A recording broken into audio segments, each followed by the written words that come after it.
and sane man in a world of insanity. I wasn't really planning on live streaming tonight, but I was just participating in Liliana's panel for a second, and she explained how this guy Rada had porn bombed her stream, which of course endangers the existence of her channel. You can't have obviously porn on YouTube without getting in trouble. I mean, you might be able to get away with it if you delete the stream right away or something like that. But regardless, it's definitely taking a risk. And then he comes back to her stream and she lets him on the panel again.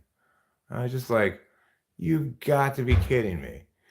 You are not going to let this guy who already had come in here and spit in your face come in here again and afford him the same opportunity. You know, it's like even if you don't care that much about him doing that, about that thing, right? You don't care that much about that kind of thing, like exposing nudity or something. The fact that it's so disrespectful to you and your channel because it endangers it just for your jollies, right? That I cannot even conceive of taking that course of action. But you know, I mean, not to be like,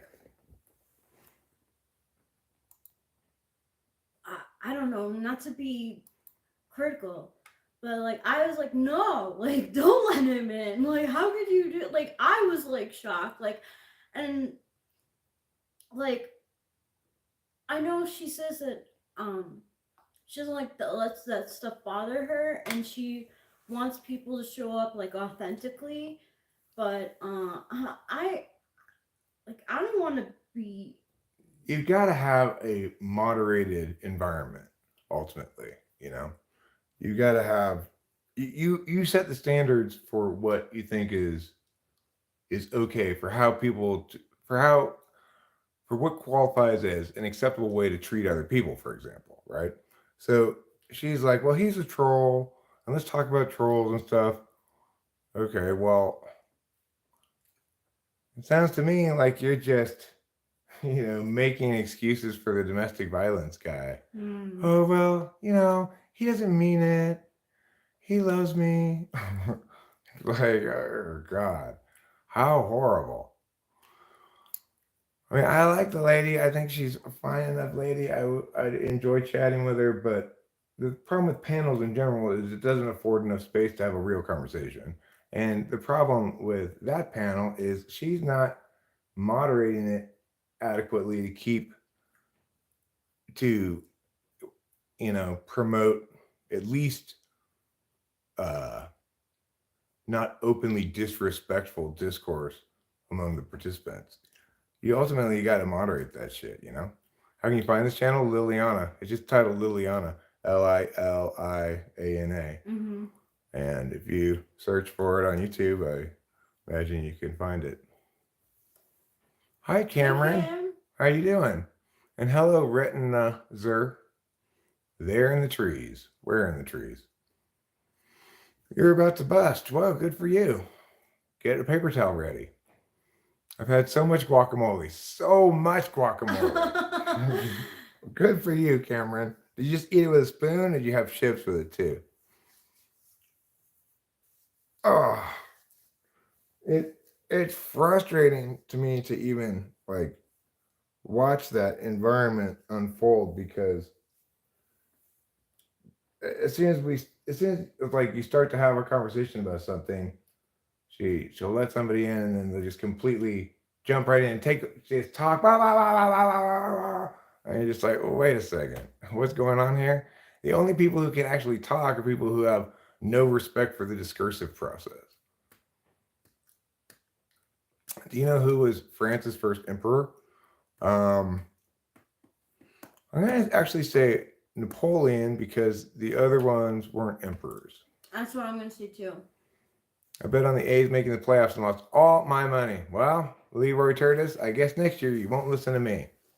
The thing is, like, Raw Dog, obviously. No, did he? No. No, No. wait. What? What did it say? He's not fucking out on bail.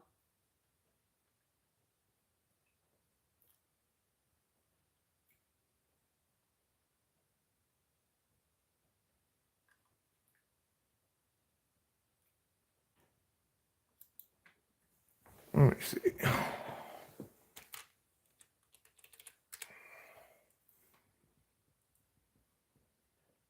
No, they haven't released it.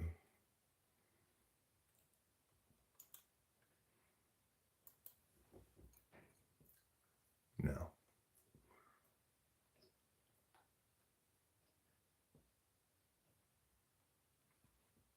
Huh.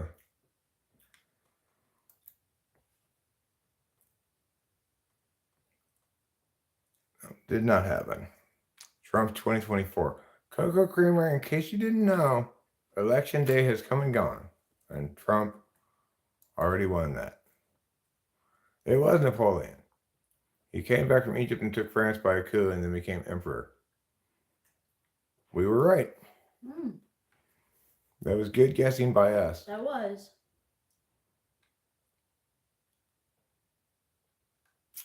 All right. So anyway, I had a rush of like, what in the world is what fucking bizarre universe have I entered here? And so not only did she not listen to me when I said, maybe you shouldn't let him spit in your face and come right back in here, she let him in and excluded everybody else. Yeah, because I said no. Wow. Anyway. Obviously, I'm not going to hang around in an environment where I can't reliably assume that the person's going to engage with me on my ideas, right? Or cannot assume that the person's going to allow me to speak, that they'll just talk over me, right? Accordingly, the thing is, I wouldn't necessarily object to him being included in the panel. If she had asked, should he be included without informing me about him porn bombing her, I would have said, well, you know, it's up to you. If you're going to include him, I already know from last time that I could sit here forever and listen to him yammer on. He's never going to say anything interesting. Right. So, you know, the first time I engaged with him, he got me very upset because he just started like talking over me, made it impossible for me to say anything, didn't listen to my response, etc. In other words, didn't engage with what I was saying at all. And then after that occasion, you know, he lost his element of surprise, obviously. You can only do that to me once, you know, catch me off guard and make me upset and stuff. But I'm not like her. I'm not going to make the same mistake twice. Well, I was like, I don't want to see anyone's junk. Like, no, just no. You can't. I don't know. It's just like in court when they say you lie once, like you basically lie like the whole time because no one can trust you again. Like, right. But she doesn't seem to be applying that rule. Once somebody's destroyed their credibility with me, then they've lost their credibility. She's like, I think what's going on is that he's been a regular, so she's trying to give him the benefit of the doubt. Maybe, I don't know. I can't. I think she's trying to defend a norm that she recognizes doesn't actually work, because in the absence of these loudmouth asswipes, she's going to have inadequate people participating in the conversation. And she wants a panel and a large number of viewers that come to the large panel because that's her goal rather than anything in terms of exchange of ideas or whatever. And that's fine. It's totally fine to have that goal.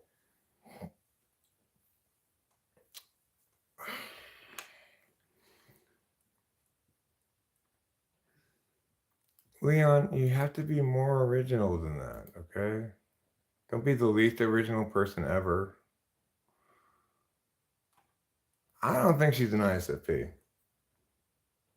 What do you think, Rachel? I think she's an ISFP because I don't feel like an ISFP would have a panel. She's a little too talkative for an Mhm. ISFP, I think.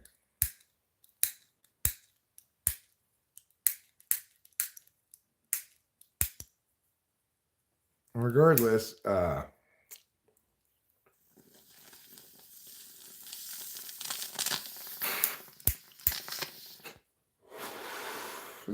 done that. I've been there. So it's not like I haven't walked this path That's of true. under moderated group Yes. conversations myself. Yeah.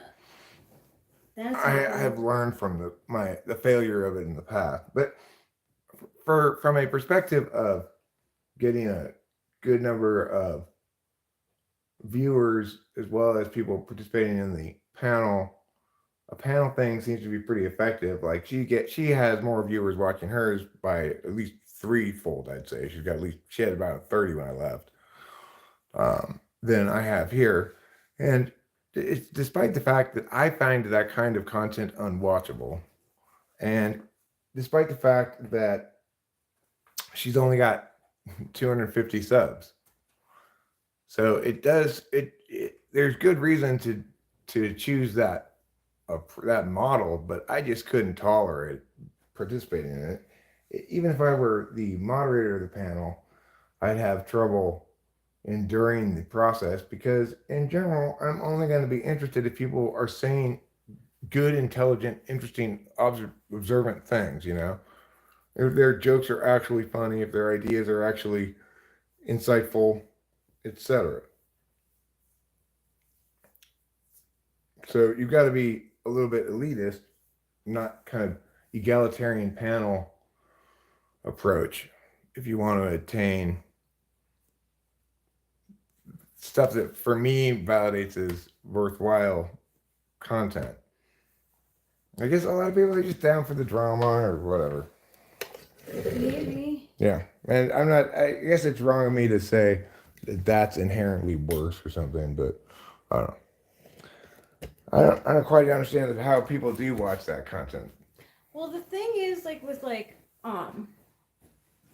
the porn bombing, I would think that that could seriously damage your channel.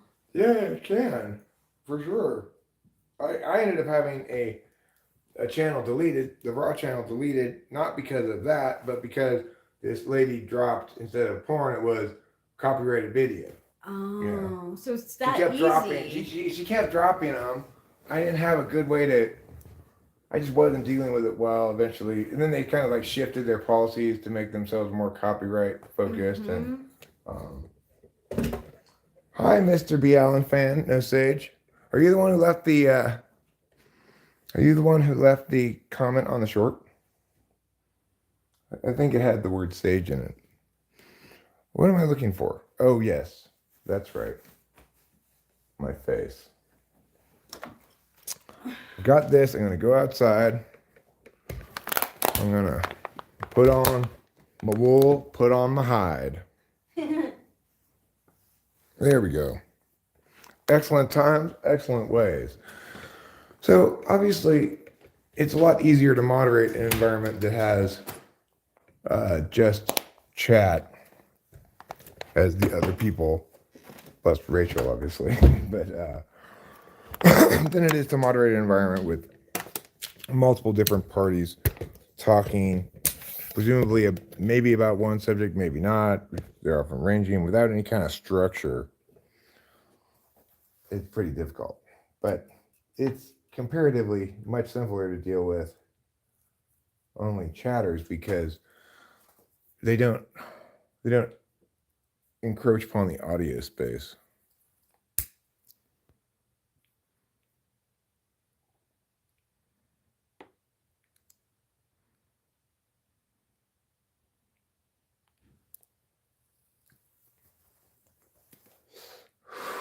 The thing is, at the end of the day, there just obviously seems to be considerably more people who are interested in that kind of content, regardless of what I think of it, than are interested in this kind of content. Or I'd be more successful in this stream than she is in hers, given especially that I've got, 18,000 subs and she's got 250. So I know, just goes to show you, people are looking for a social experiment or social experience. They want to, like, tonight I wasn't really necessarily feeling like live streaming, but I saw that she was streaming. I said, oh, and I saw that she was by herself. So I was like, oh, I'll go chat with her for a bit. That sounds cool. And it was cool for a bit. And then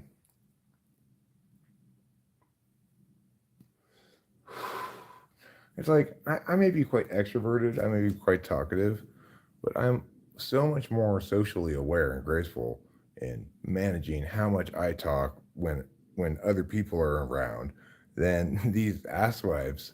Like, I mean, the first guy wasn't exactly, he was fine. Seems like a nice guy and everything, but he just came in the room and immediately started in this long monologue and just would seem to be, well, that's just how I am. It's okay. Well, okay, but that doesn't make me want to stay here at all. Prior to that, Liliana, Rachel, and I were all kind of taking turns saying things and having a regular kind of conversation. But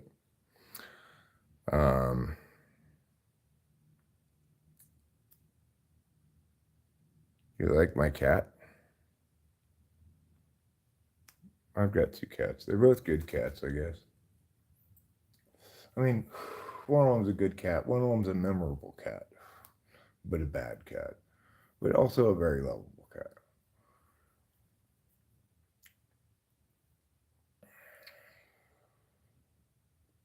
Obviously, if you're going to sustain an audience in this kind of a format, either the audience has to be large enough to provide adequate chat content for me to respond to, such that I've got a continual subjects coming up to address, or I've got to be able to carry on or want to carry on about single notions for quite some time, independent of any other people, and actually be trying to say something that's worth saying or interesting enough to be worth listening to the entire time. So I guess in that regard, if you're just kind of a people watcher watching the dynamics of this group and seeing how some people are dominating the audio space, how other people don't like that or don't care, or how if you're just paying attention to the kind of group drama topics that tend to come up, like when that guy came in, he started talking about some community gossip stuff that I didn't even have any idea what they were talking about, really, because I'm not in that community, except through the ancillary connection of Liliana and Taylor. Would your ideal panel have some sort of meeting agenda? No, it would have some sort of structure, like you get this many minutes to talk, then you get this many minutes to talk. You can cut it short and reserve your time if you want, something like that, if you want to make it more flexible.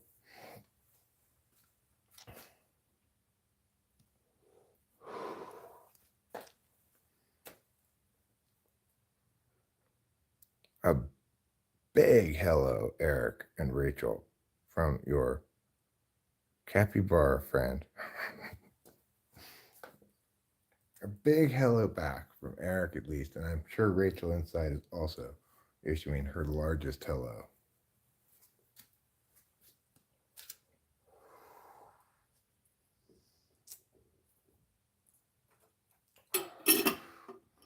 So, anywho,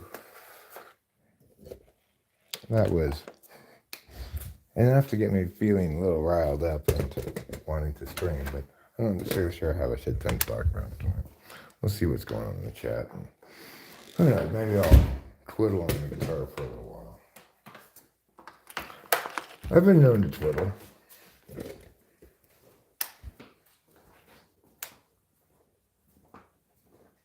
I've been known to twiddle. I've been known to twaddle. No, Kitty, I don't want to watch you eat. I think what I will do is I will put on some drums to play over in the background. Doesn't that sound nice? some wonderful drums. How many of you have seen my new upload titled,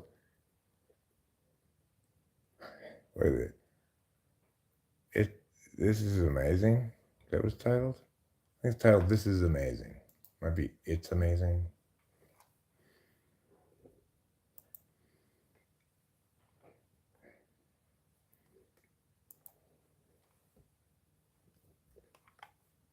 So we're going to my most recent video. We will see This is Amazing. And I think you're going to agree when you see this video that it is in fact amazing. You will be amazed. You will be amazed over and over again. All right, are you ready to be amazed? Get ready for amazement. The emotion you're going to feel in a second is amazement. This is amazing. This is amazing. This is amazing. This is amazing. This is amazing. Are you amazed? Are you not amazed? I'm amazed. Look at this. You want to see a good video? I would recommend YouTube searching Huell Hauser, Look at This. And I'll bring up a good video. You know what? I'll just show it to you. I'm not going to even bother with making you watch it on your own. Huell Hauser. Somebody put together a good compilation of Look at Thises. Look at this.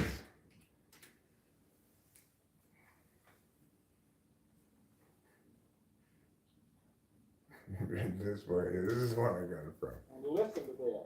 Listen to this and look at it. Oh my God. Look at this mud. This place was amazing. Look over here and look at this right here. This is amazing.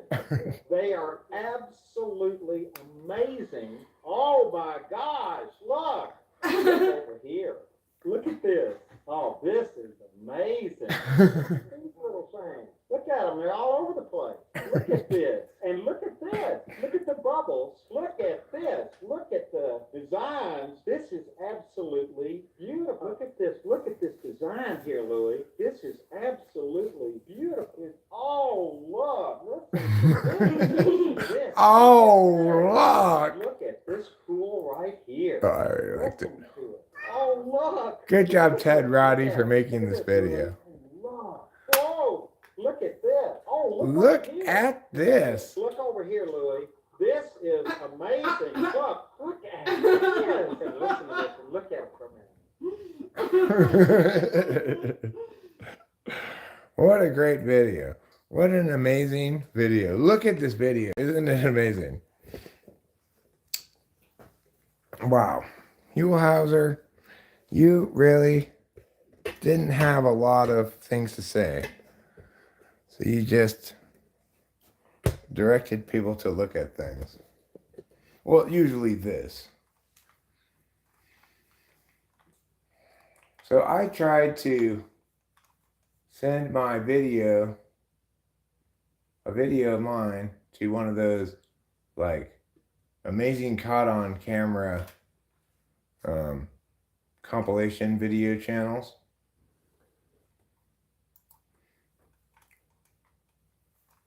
He has a character who does that. Cool. Ed Bassmaster, look at this. Well, his character is probably imitating Huell Hauser. Huell Hauser has been doing that for a long time. But you know, I sometimes watch these like amazing shit caught on camera videos, compilations, and I thought maybe I should submit my most exciting minute video to one of these channels that makes these big compilation channels, you know. So which video am I talking about? Well, of course I'm talking about this video, the action-packedest 1 minute of TWFB history. Look at the firemen. Here they come. Throw a hose on it. Go. Look, they're escorted. Let's watch them in action. Don't go that way, lady. Hey, lady! No, lady! Welcome to Arcadia. Yeah, you want to go a different direction, probably.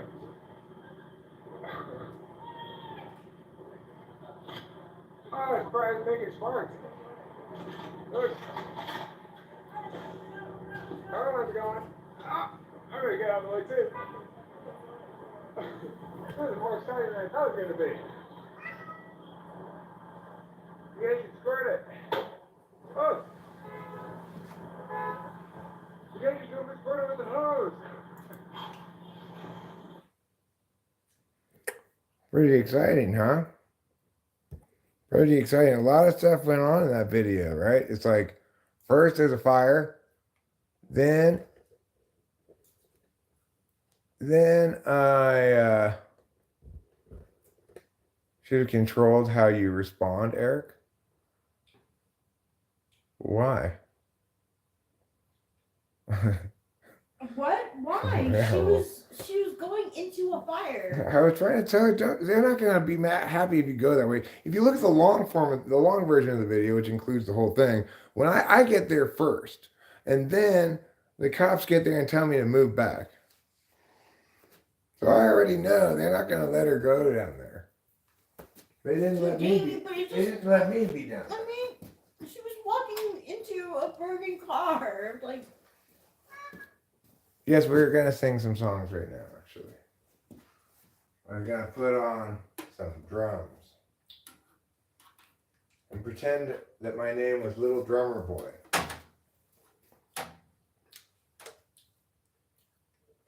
No. I was eating dinner across the street when I saw this fucking pillar of smoke coming up. Action news on the scene. As I said at the beginning of the video, the long form of the video, TWFB with all your up to the minute YouTube news here. Of course I'm going to be Johnny on the spot. If I hadn't, you probably would have said, you need to take advantage of opportunities when they present themselves there. You just want to critique.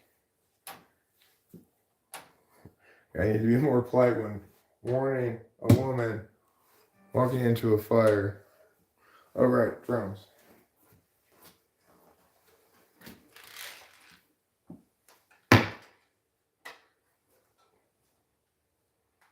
I just got that amazing 1 minute of video. Or not just got it, I got it a long time ago, but no, I mean, seriously, Marcus Aurelius, you look at that 1 minute of video, all the shit that happens in that minute of video, it's an amazing piece of media.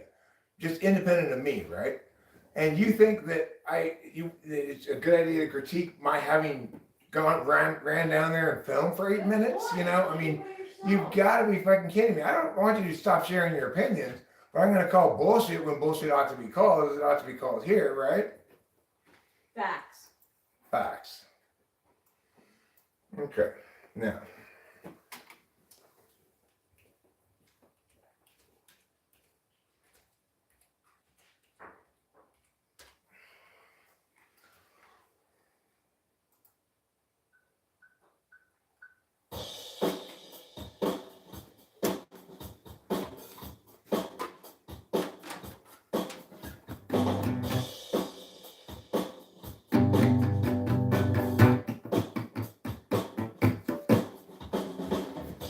This needs to be louder.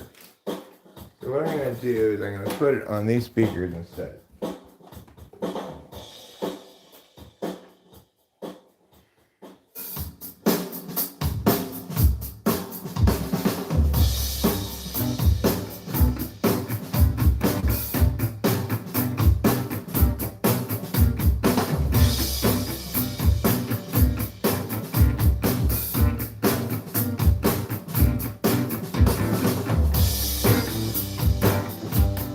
You don't get it, money.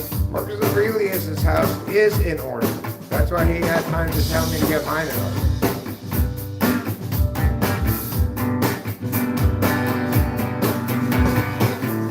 Marcus Aurelius has the tidiest house in history.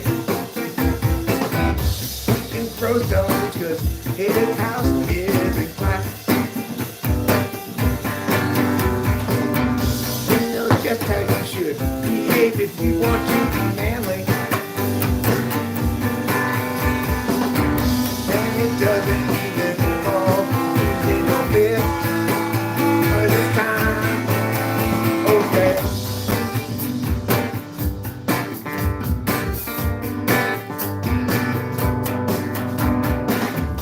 If I were a capybara, I'd get from here to right on the back of a crocodile and take canals all the way. But instead I am a big man, as big as 3 or 4. Follow me, and if there's follow me, I guess fall back to 3, 4.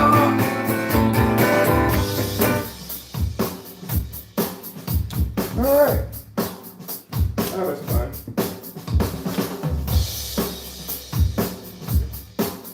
We're talking live.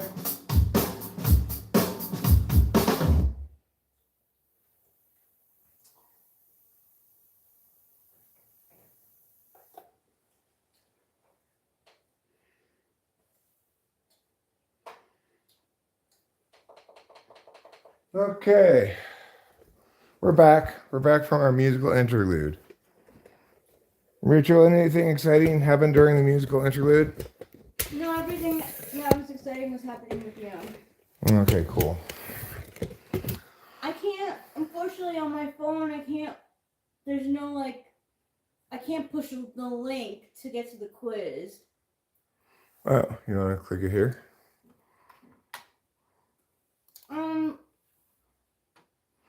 What character from The Great Gatsby are you?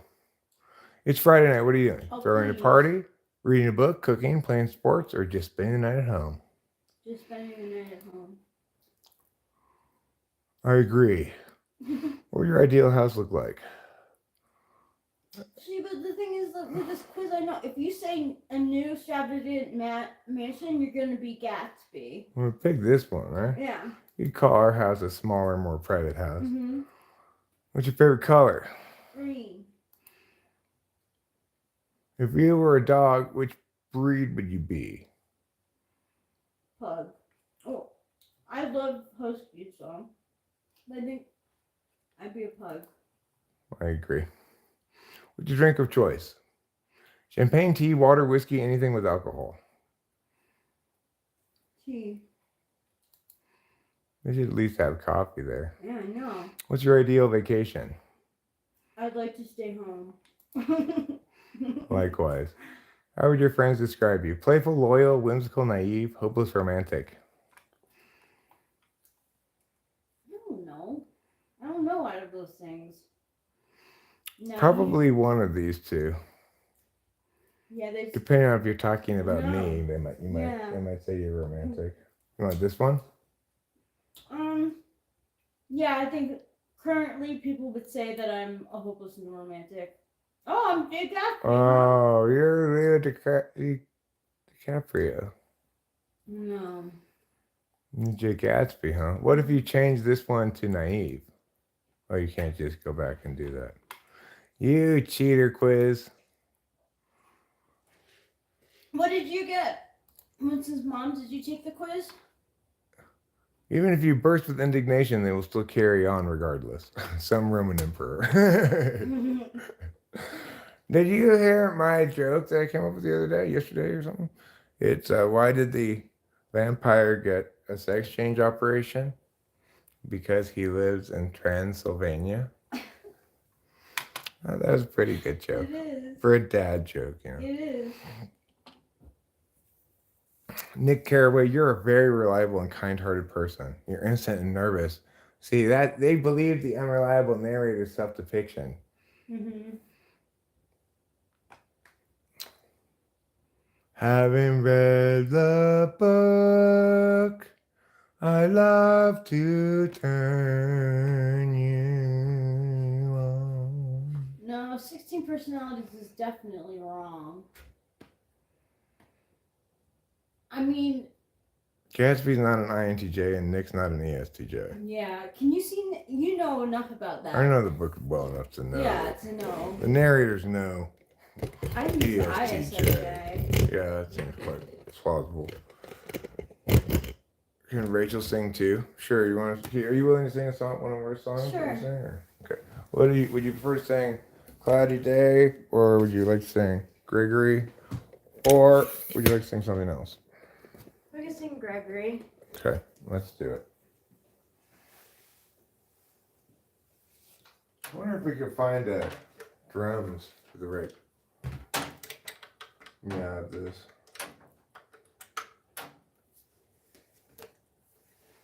Let's see what the tempo is like for these other drums here.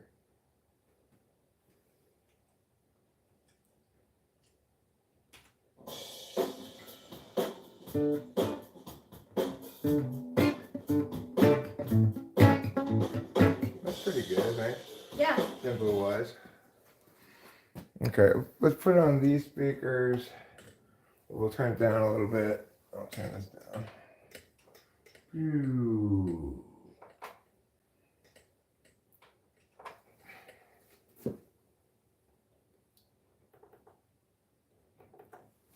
Okay. I think I should start this over.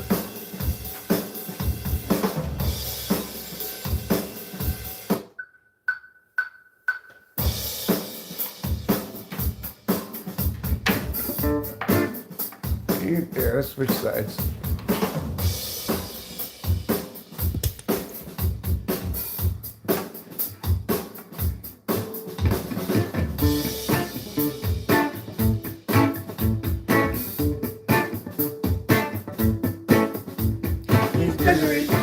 Disguise, hands in pockets, now walking on the drive. That's too fast.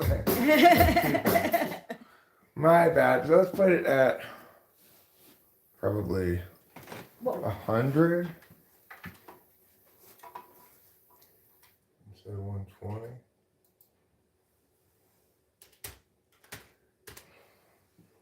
Not one. 100.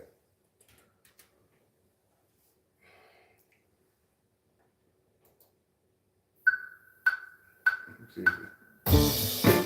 In disguise. Yeah. Okay. Let's get back to our respective places. Let me push this out of your way so you don't trip over.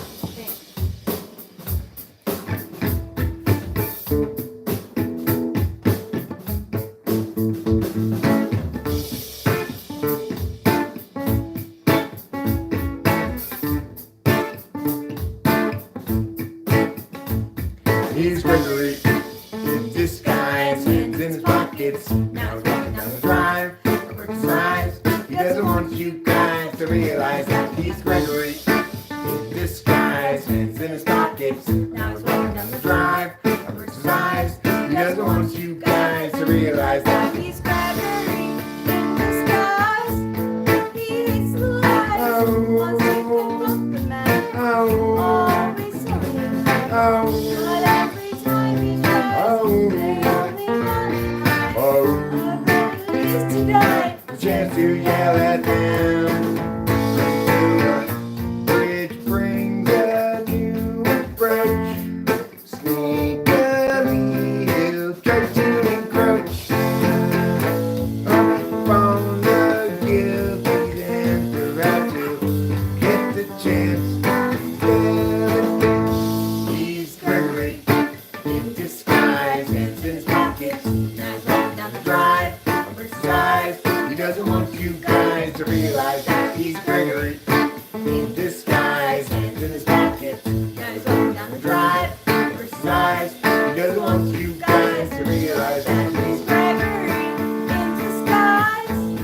He hates the lies. Wants to confront the man. Always telling them. But every time he tries, they only run and hide.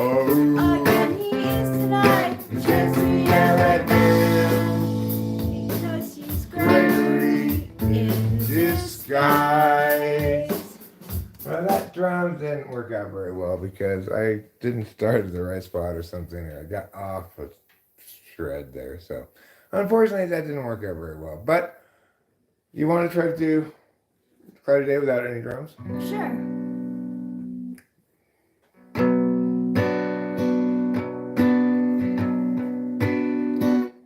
It's a very cloudy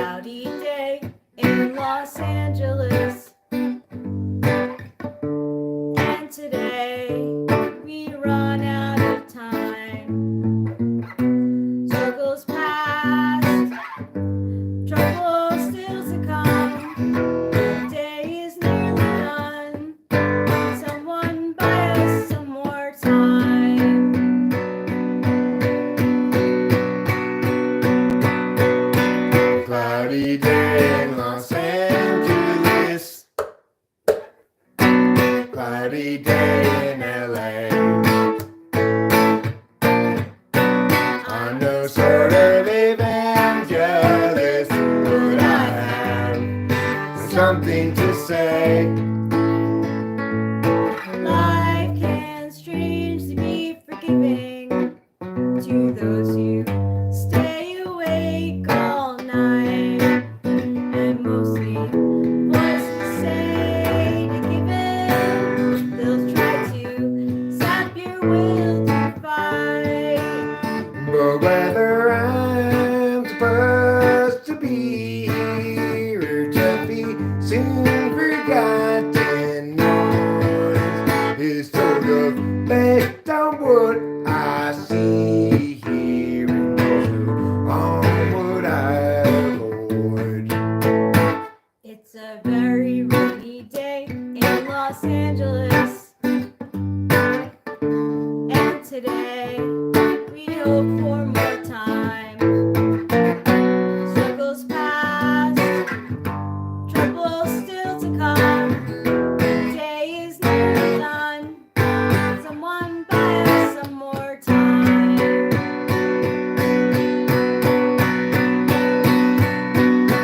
Cloudy day in Los Angeles, cloudy day in LA. I'm no sort of evangelist, but I have something to say, something to say.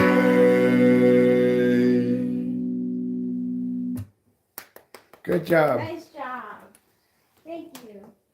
Way to win all the prizes. Thanks. Gonna take another shot of pooping. Good job. Good idea. Thank you. I wish you all the best in your poop endeavors. Thank you. So, now we've played a couple of songs. Guess we'll probably wrap it up pretty quick here.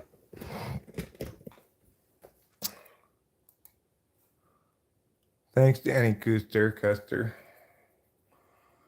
Rachel's singing reminds me of Maureen Tucker, The Velvet Underground. Yeah. I'm very familiar with the song, Marcus Aurelius.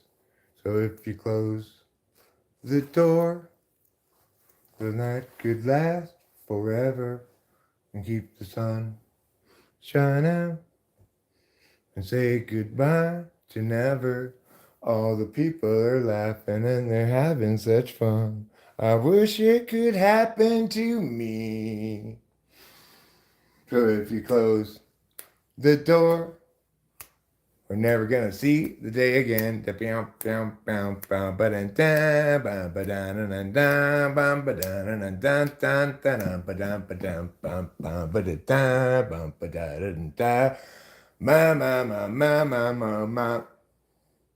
if you close the door, the night could last forever, and keep the sun shine out, and say goodbye to never, 'cause all the people are laughing and they're having such fun. I wish it could happen to me, but if you close the door, you're never gonna see the day again. Never gonna see the day again. One more time. I'm never going to see the day again. Boom, bump. Thanks. It's an apt comparison, actually. It's very much an apt comparison, because the thing that you're probably predicating the comparison on is neither Rachel nor Mo Tucker use any vocal affectations, like vibrato and stuff, you know?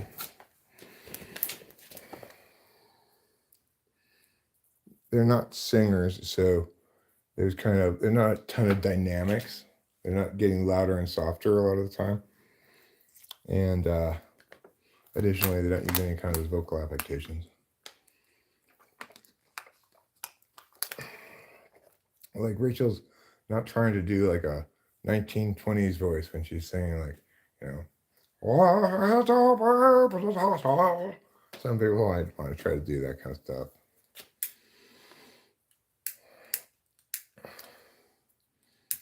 She's got what you'd call, you know, a plain, sweet, pure voice.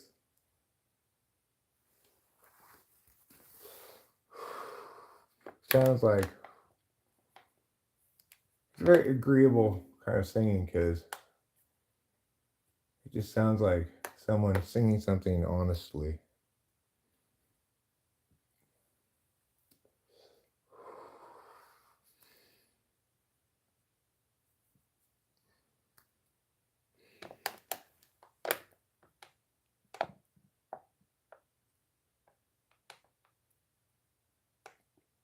An a cappella capybara song.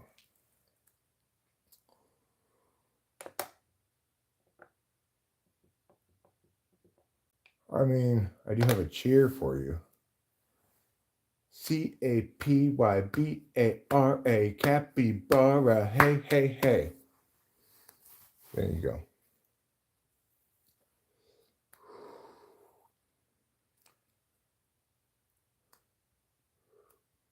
If you're looking for a guide who knows their way around the animal kingdom, you happen to be down in the rainforest of South America, perhaps hire a capybara. They are so good at schmoozing with the other animals that they get free rides from crocodiles.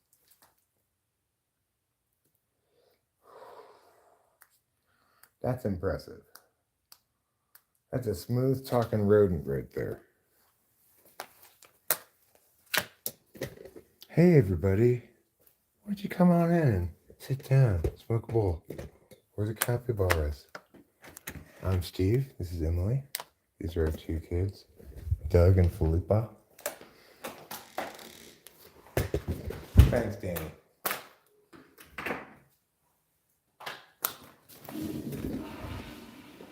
So you go capybara, capybara, hey, hey, hey.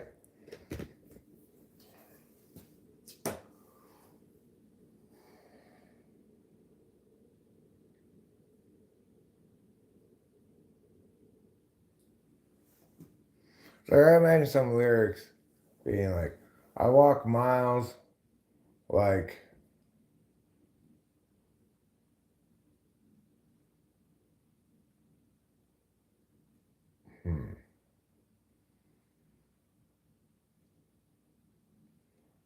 no.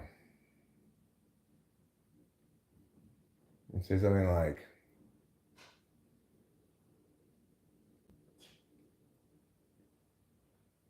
I got guiles like spitting cobras. I ride crocodiles. No. What rhymes with capybara?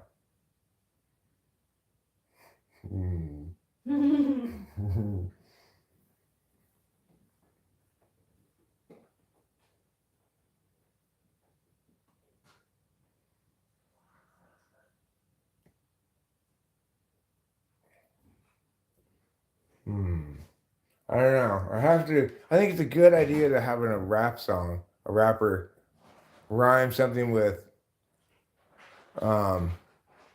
ride crocodiles like capybaras. I have many guiles like tapas bars. Taffy. Well, what's like aura? Flora. Okay.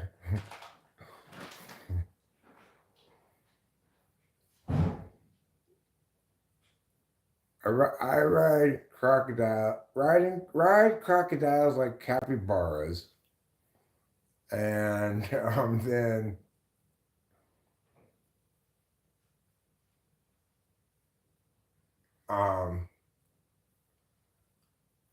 Something with sayonara? well, sayonara would work. I was thinking of something that doesn't work nearly as well, which was quinceanera. Oh, that works too. No, sayonara works much better. Like a Japanese man, I'm sayonara, but I'd like something that rhymes with crocodiles. So,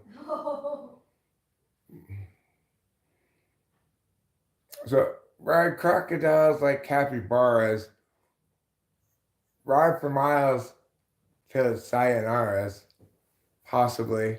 I don't know. Regardless, some rappers should devote themselves to this important question of how to brag in a rap song about yourself by claiming to ride crocodiles like a capybara. That's his claim to fame.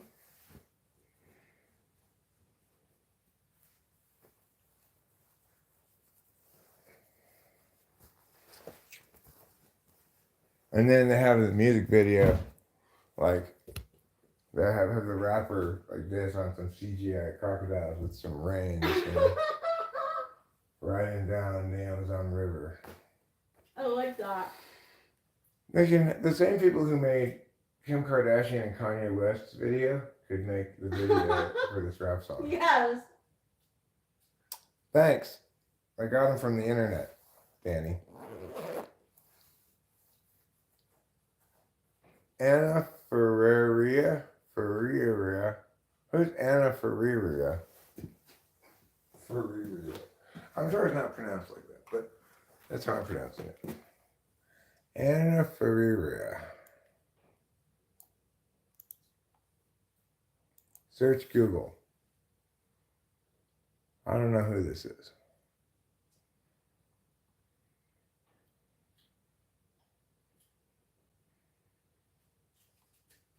There's more than one. There are a lot of Anna Ferreiras. Let me look in the news. Well, Anna H. Petrangelo Ferreira died August 21st, 2024 at the age of 98. Wow, good for her. I'm sure that's the Anna Ferreira you're talking about.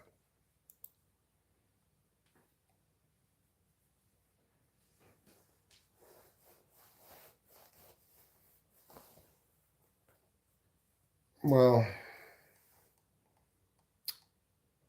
that's fine, Mrs. Mom. I'm not interested in having those arguments, really. Best Scenes says old man and then puts an emoji of an old man. I assume you're talking about me. Dude just sits on his couch all day. I mostly sit on my couch when I'm live streaming, but even then I walk around the house. I'm not on welfare, John Smith.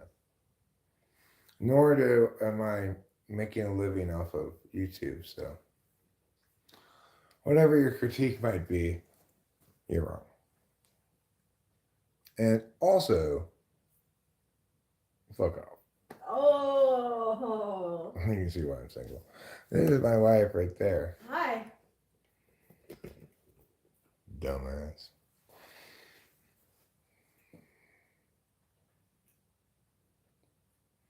So, John Smith, how many strikes do you get? So far, you're on strike 3. I don't just sit on my couch all day. I'm not just sitting on my couch right now. I'm going to be a little bit walk aroundy, even when I'm streaming. It's true. And I'm not always streaming. So sometimes I'm doing other things. Additionally, I'm not on welfare, and additionally, I'm not single. So, strike 1, strike 2, strike 3. You should feel we're pretty done at this point. I mean, you might call me lazy these days, I guess. Or if you want to be defamatory of me in some sense, because it's not like I spent most of my life chilling, but most of my life working very hard. It just makes me think of, you may be right, I may be lazy, but it just may be the laziness you're looking for. Yeah. You may be right, I may be crazy, but I just might be the lunatic you're looking for. Mm-hmm. Mm-hmm. Well, fortunately, I can indulge in some laziness and try my best to enjoy it, you know. I like sitting on the couch. Yeah. I like laying down even better. And the thing is, when I feel like I'm ready and done being lazy, I think I will. I don't depend on the government at all, you dumbass. We stop saying contrafactual things. We get no money from the government.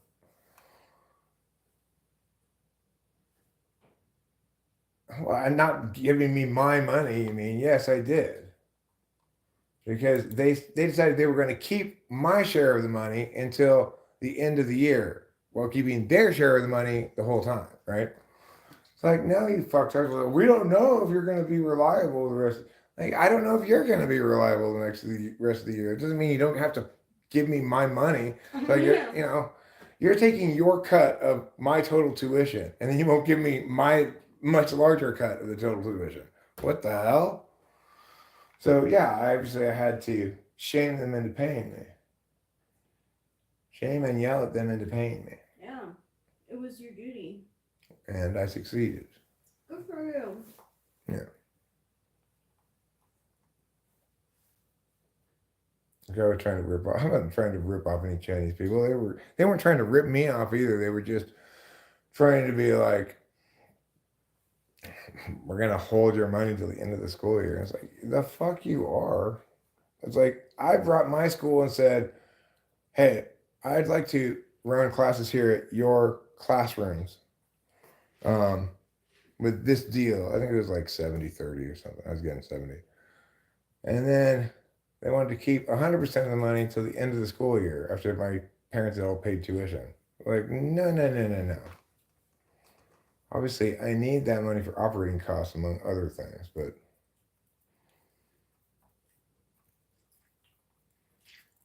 anyway, that was during the brief period of time when I owned my own debate school.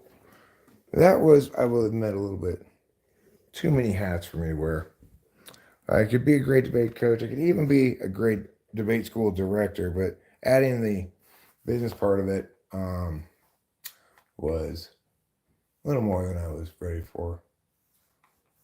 You can say that about yourself too, John Smith. John Smith. You know what, John Smith? You have utterly failed in every single capacity here tonight. So fuck off and good riddance. When am I coming to Los Angeles? Venice Beach? I don't know. I'm not planning to go to Venice Beach anytime soon. We went to Venice Beach during the lockdown, during the pandemic, and there was no one around. Nothing was open. Like all the shops on it's not a boardwalk, but like this, the walkway, they were all shut down. Marcus, really, the point of that had nothing to do with whether they spoke good English or not. They were trying to keep my money. Do you not get that? It's like I wasn't debating them. I was insisting they give me the money they owed me. There was no arguing going on. It was like me insisting they give me what's rightfully mine.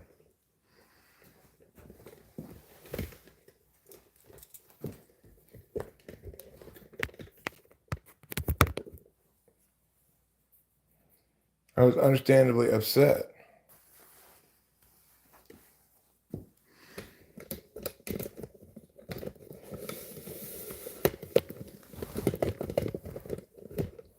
These scoundrels, I mean, they were really being scoundrels. I think they did plan to give me my money eventually, but they just for some reason thought it would be okay for them to keep all the money until I'd completed the school year's worth of obligations, which was just insane.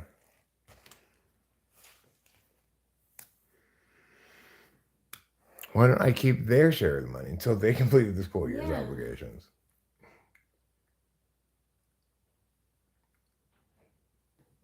When you guys do, I got some good trees for you, Eric, and some mushrooms. Oh, well, that's nice. That is nice. You're just projecting your capitalism, you see. Sometimes it is our money. Mm-hmm. Yeah, well, that's how that wasn't one of those times. Those silly people. I can't believe they even tried to pull that. I couldn't believe it at the time, but in retrospect, I even more can't believe it. Like, how do they even imagine they're ever going to get away with that? Well, someone like me might not like I wouldn't know. Okay, well then, I mean, they'd interacted with me enough at that point. I'm sure they have some sense that I am not gonna be just passively sitting there and be like, okay. I would be like, I wouldn't want to be passive. I would want to be assertive with them. But I would be like, I would be suspicious and be like, did they spend the money already and they don't have it and that's why they're not giving it to me? Thanks, Danny Custer. Culture crash. Yeah, Kucher crash. that's Chinese person saying culture clash. Oh. It's an Asian accent joke. I did not know. I did not mean to say it. It's fine. I'm not upset by it at all.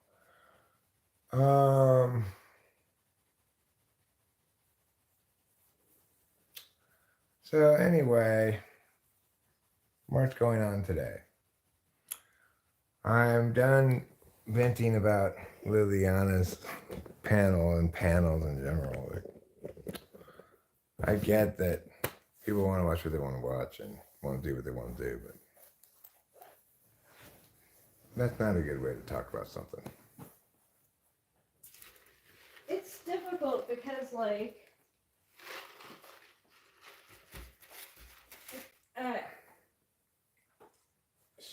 it seems like she wants to give the guy a chance, but I mean, why? like he's already demonstrated a willingness to be,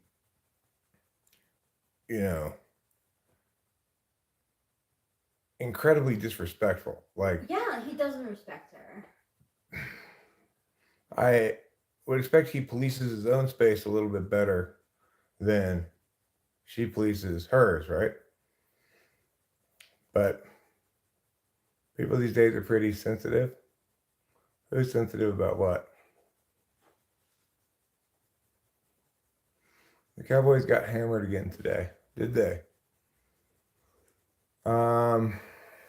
Sorry to hear that, Cowboys. Sorry to hear about your struggles. I'm not a fan of the Cowboys, but I'm not an anti-Cowboys person either.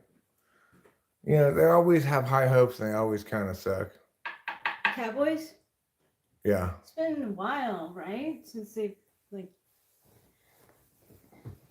You've seen me address dirty comments in the chat, ask people to stop because it could hurt the channel. I don't think that's going to particularly hurt the channel. I think YouTube gets that. Well, YouTube has their own kind of shadow censoring thing for chats. If they think it's not ever appropriate, they'll censor it in every instance. But they've got like differing amounts of censoring they do depending on whether you're the channel person or not. Like if I try to chat as TWFP, it probably has more leniency for me, But it's not just top chat filters comments. Even if you're on live chat, people, if they chat certain kinds of things, it just won't show up to other people. It'll still show up to them. yeah. They'll be like, can't anybody else see this? And so or sometimes it won't even show up to them. It'll just disappear. And they're like, what the fuck happened? I just typed in this thing and I can't see it anymore. So, or I never did see it. I entered it, but it never went up there or something. Mm-hmm. So I think that YouTube has a lot of stuff going on with the chat in terms of its understanding of what it informs them about a channel. But I think that they find that it informs well about my channel because there are lots of kinds of things that I do either remove the comment, time the person out, or hide them. And I'm sure that YouTube keeps track of the kind of things that they like to see punished in some way like that, and versus the kind of things that you actually do. And I suspect that those things line up pretty well. So I'm not too worried about the chat. But the thing is, because you're responsible for whatever appears on your channel in terms of everything really, but obviously you're much more responsible for what appears on the screen necessarily, namely the video part and the talking part, then what you can optionally turn on and off the chat if you're watching a replay of it, right? They also understand that you have less control over what happens in a live stream because anybody can pop in and say anything at any time. That's the appeal of it, but also some of the risks associated with it. I like to listen. Comment TikTok is same. Have you been to Texas before? Yes, I've been to Texas before. It's the place where everything is bigger. Yeah. Well, there are those as well, automatic YouTube responses. Like if you talk too much about a certain topic that they think is rife with misinformation, then they'll automatically insert like a link that they think qualifies as legit talking about the topic. So example topics include COVID, the moon landing, a variety of other topics like that. Things where there are quote unquote conspiracy theories, etc. I don't generally talk a lot about politics, Mark Travis. When I do, I'm much more likely to actually talk about politics instead of people. So I'm not one of those like, let's lionize one person and demonize the other person. I'm like, we should expect of any person to be dealing with policy, not people.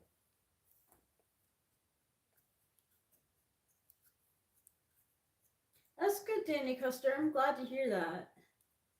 Thanks, Danny Custer. I'm glad to hear that as well. I'm more apt to talk about positive views. We don't like talking. APT. I don't think we talk about Trump that much here. No, Really? No. Well, when we talked about the election, before the election, we just said, I'm not voting for either of these two clowns. Yeah. Fuck this noise. And if I were on stream, like if I was streaming, I would say it's not. It got to the point for both of us that it was a no politics talk. Yeah, stream. I title a lot of streams like politics free stream. Yeah, because we just don't. Because as you get up to the election and people are super like passionate, yelly, Yeah. likely to say things like, don't let those retards on the other team win. Shit like that. I don't like that kind of content. And I'm not educated in politics enough to like really have any politics kind of talk, so I don't enjoy it. Yeah, let's talk about capybaras instead of politics. Yeah. If we elected a capybara as president, maybe he could negotiate rights on the crocodiles for us. He probably could. Well, YouTube, I would agree, is generally left-leaning, but I think that it's that the right tends to embody the more outlandish claims. Like, Alex Jones claiming that these school shootings were theater done by the government. It really strains credulity. Whereas the left, they're going to have their own Antifa nonsense, but it tends to be in the area of like identity politics stuff, which is a different kind of animal than because social science, I guess. Either way you are, be flexible. Some of the things Alex Jones claimed do come true or did turn out to be true, you mean? The thing is, I'm not really super interested in whether what he says turns out to be true. I'm interested in whether he can substantiate what he says when he says it. That's what matters. If you're making claims about factual nature of things that you cannot substantiate and that are inconsistent with kind of the default understanding of things in ways that strain credibility because they involve so many people being quiet about the same thing, and they require so much willingness from such a large group of people to participate in such an un-American bullshit thing.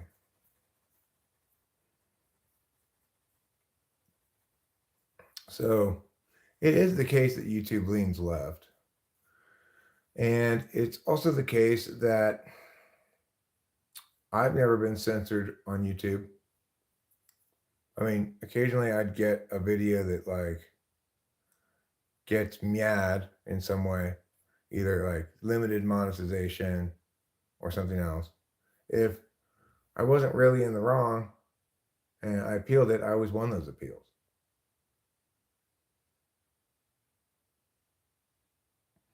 What would the founders do if they were here?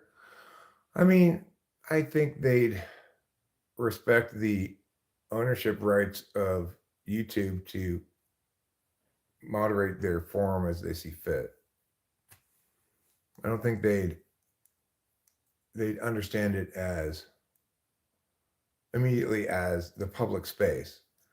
And even if they did understand it as such, they'd point out that there's plenty of alternatives. You know, if you don't like YouTube's rules, go to this other site that has different rules. After all, each of those private enterprises ought to be in control of their own private interests. This is not a publicly owned thing, right? It's not owned by the general public via the government.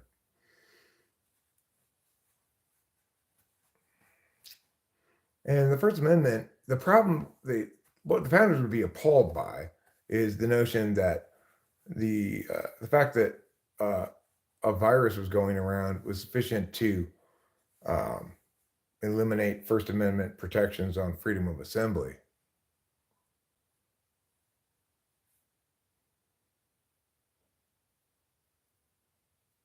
I'm generally correct about everything, so I don't. And yeah, leaning left is generally less offensive, but more significantly, to the extent that we're talking about inclusion and representation of diverse perspectives and people, right, and respecting the legitimacy of other people's individual expressions of self, right, then that's by and large good for society. However, to the extent that we extend that kind of liberalism into public policy, then it becomes a clusterfuck of disaster. Either because obviously you can't make determinations about things that aren't something specific like race, you know, and it's also the case that there's no good ever comes from pretending as though it's fine to tax somebody else for your benefit, which is this whole like tax the rich shit, right?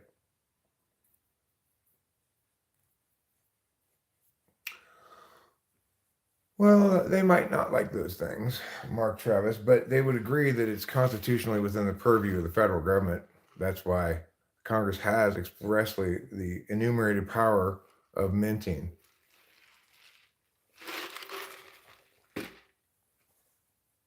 Being responsible for currency. So accordingly, I don't think they'd have a problem with that. At least not nearly as much as they have a problem with other, overreaches of federal authority. They'd have a problem with the DEA. They'd have a problem with the Department of Education.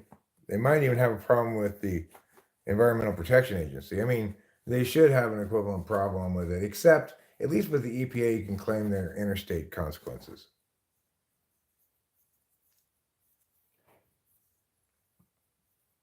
At least with the federal income tax, they passed a constitutional amendment to make it acceptable. So accordingly, it's constitutional. I don't like it. I think it's a dumb way to tax people, but that's what it is. It's not unconstitutional, given that they got the constitutional amendment passed. Please give us 3 life lessons from your experiences.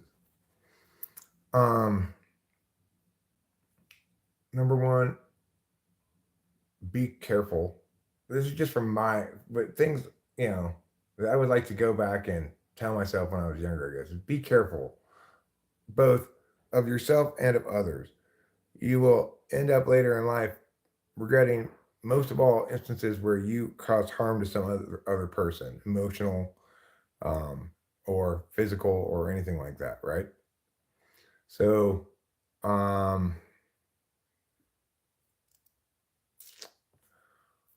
so I'd say be careful. Number two, I'd say,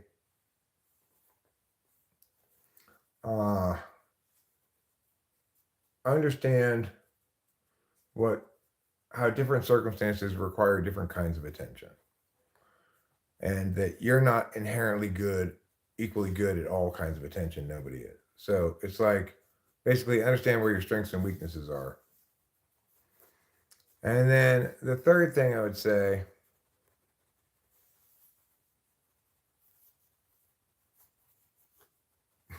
okay, well, Marcus Aurelius, I think you're affording way too much strength to feelings.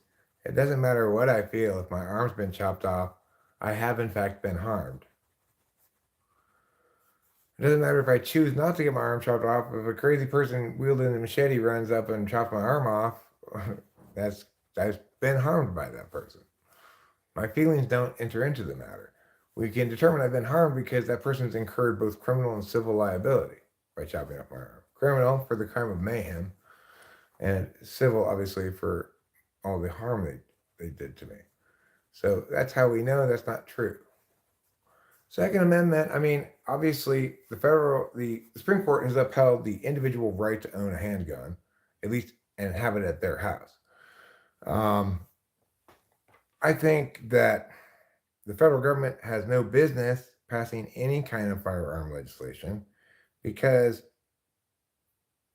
that runs afoul of the Second Amendment, and most importantly, it doesn't prove effective. Like, we have all of these federal gun laws already, and yet we still have mass shootings and stuff, right?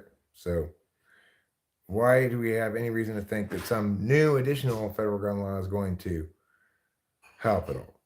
Additionally, the Supreme Court has already afforded the states broad leeway in how they're going to run that fundamental individual right to own a gun at your house, right? Whether they're going to allow open carry, concealed carry, they've given them broad leeway on that. So there's no reason for the federal government to be engaging in certainly any additional gun laws.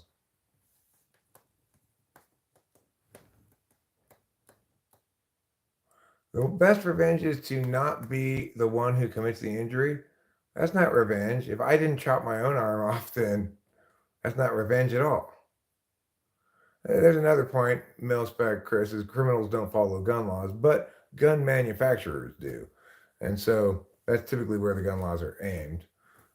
If gun manufacturers and gun sellers potentially do, right? If it's illegal for a gun seller to sell a gun, and if they get caught, they could lose their license to sell guns at all. Well, then that's where the government ends up getting its leeway, and where they believe it's going to help is they're not trying to prevent criminals. They're not trying to prevent regular people from following gun laws or trying to make criminals follow gun laws. They're trying to deny access via another avenue, right? So what's lesson number 3?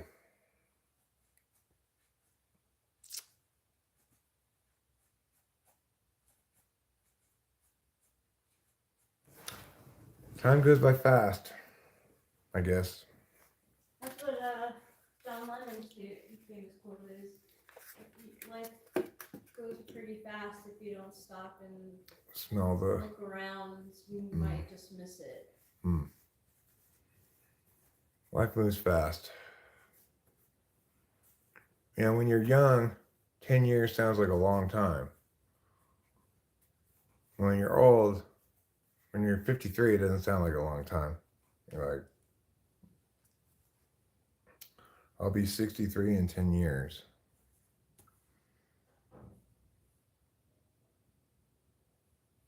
Life goes fast.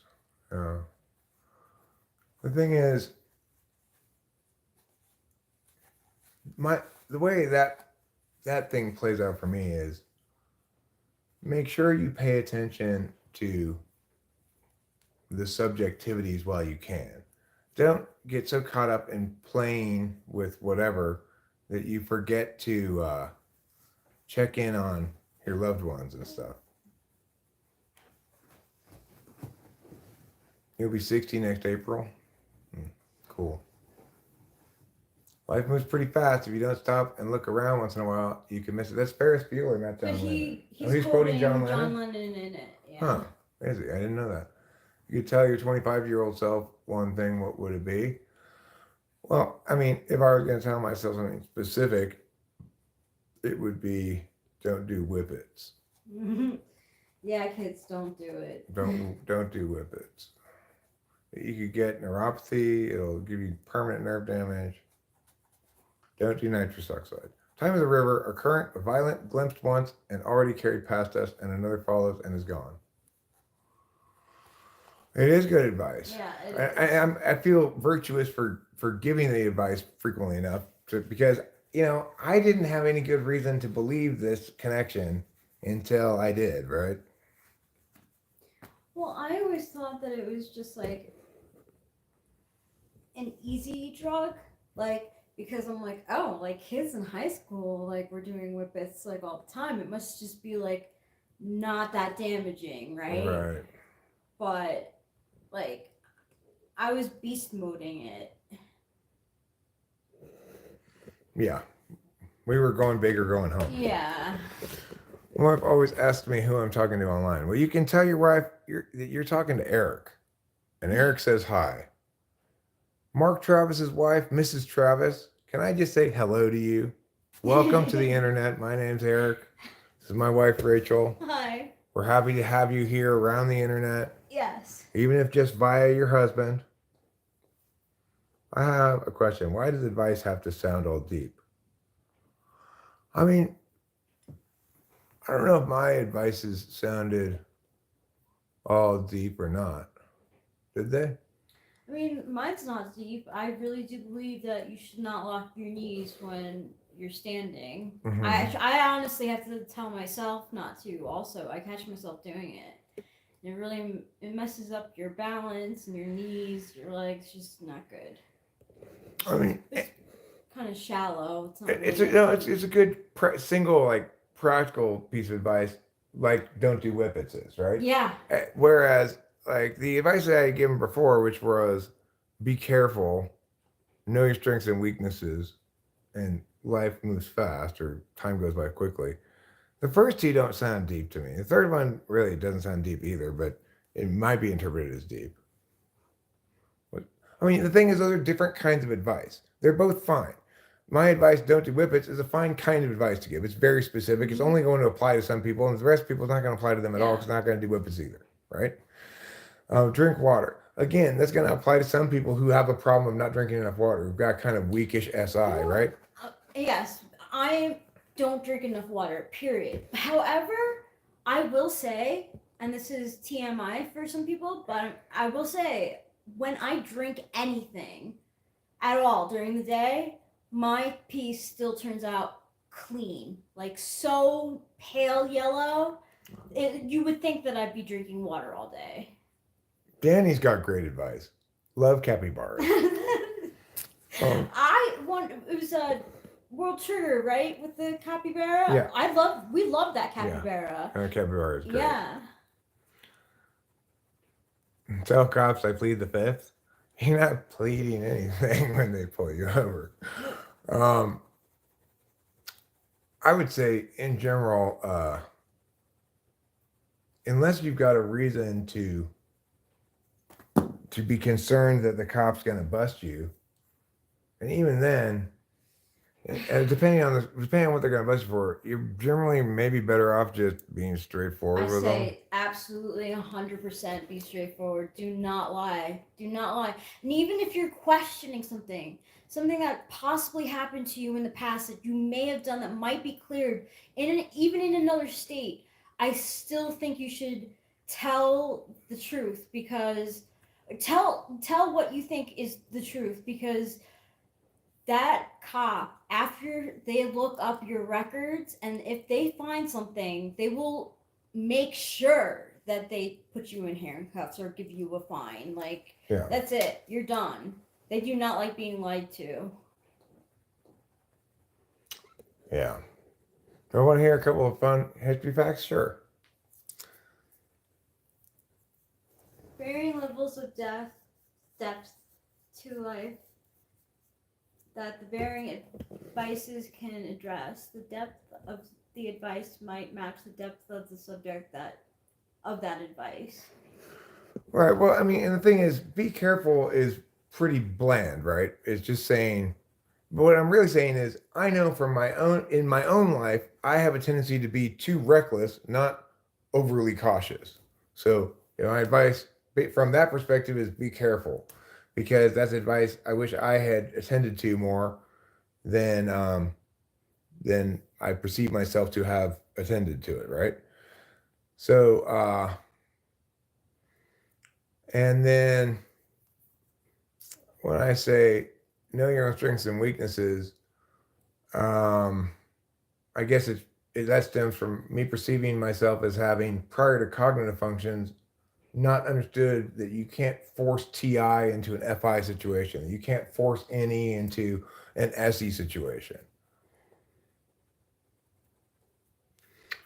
The saying "the whole 9 yards" comes from World War II B-17 bombers, where their ammo belts were 9 yards, so they'd give them the whole 9 yards. Oh, I did not know Oh, that. I That's never an knew interesting that fact. either. That is an interesting history Yeah. fact, Zachary Smiley.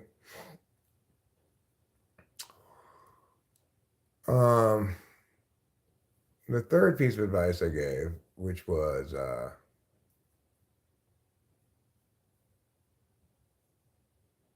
what was it again? I don't remember. It was be careful, know your strengths and weaknesses, and My life moves fast. oh yeah, life moves fast. Yeah, that one, that's not really advice. The advice from that would be like, be aware that when you're 50, a year is going to seem a lot shorter than when you're 20. Yeah. Somehow be aware of that when you're 20, because I don't feel like I was aware of that. Again, all these things are just me extrapolating from my own experience. No, that was a separate one, right? That was a different one. If I was going to, because that was the answer to the question, what would I tell myself specifically at 25? I would tell myself the advice I would be actually likely to learn from and follow, which is don't do whippets, because you're going to give yourself nervous damage, and your beloved Rachel will get it too. Even worse, your beloved Rachel will get it too. Not to live as if you had endless years ahead of you. Death overshadows you while you're alive and able. Be good. Yeah. I mean, some people would say while you're alive and able, be productive. Some people would say while you're alive and able, be good. Some people would say while you're alive and able, don't do harm. Some people would say while you're alive and able, experience as much as possible. There are various things, each of which is probably like the ones I just articulated, a projection of their own frame of reference. Yeah, because I was gonna say, like, some people would say, while you're alive, live with all your heart. Mhm. Like, Be authentic. yeah, be Be, authentic. be ruthlessly authentic. Yes, be your wild and free self. Dance like no one's watching. Yeah, dance like no one's watching. Exactly. It's so true. So the thing is, those kinds of, oh yeah, no, it doesn't go away. It's permanent. It doesn't. I mean, it gets better from its worst point, but then it levels off. Sometimes I have days where it's worse. I can't tell you why though. Like, I'll walk up the stairs and I'll be like, oh man, my calves hurt. If you take B vitamins, that'll prevent the day from being worse. It's Okay, true. it won't cure you or anything, but it does help for a little while. It does. Apparently, someone who had neuropathy from taking whippets got injections of vitamin B, and the neuropathy went away. And that's what a neurologist told us to do, is take vitamin B right away. But I really like huffing.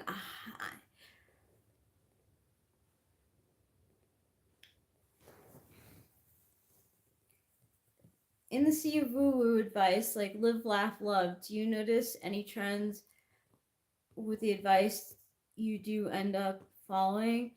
It seems to be the things you already felt, but now have validation that is true. Well, Dominic, but your first part of that is probably correct. But I don't need you objectifying my wife. Mm. And I actually don't know what her letters are. Her bra letters. Oh God, no, we don't. I don't know what your bra letters are. If they're No. D or C or what. I have no idea. I don't know what it is either.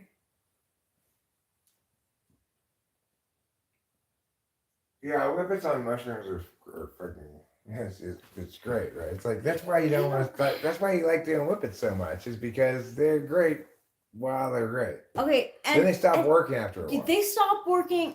They stopped working a long time. Like it took me a long time to get like the first kind of.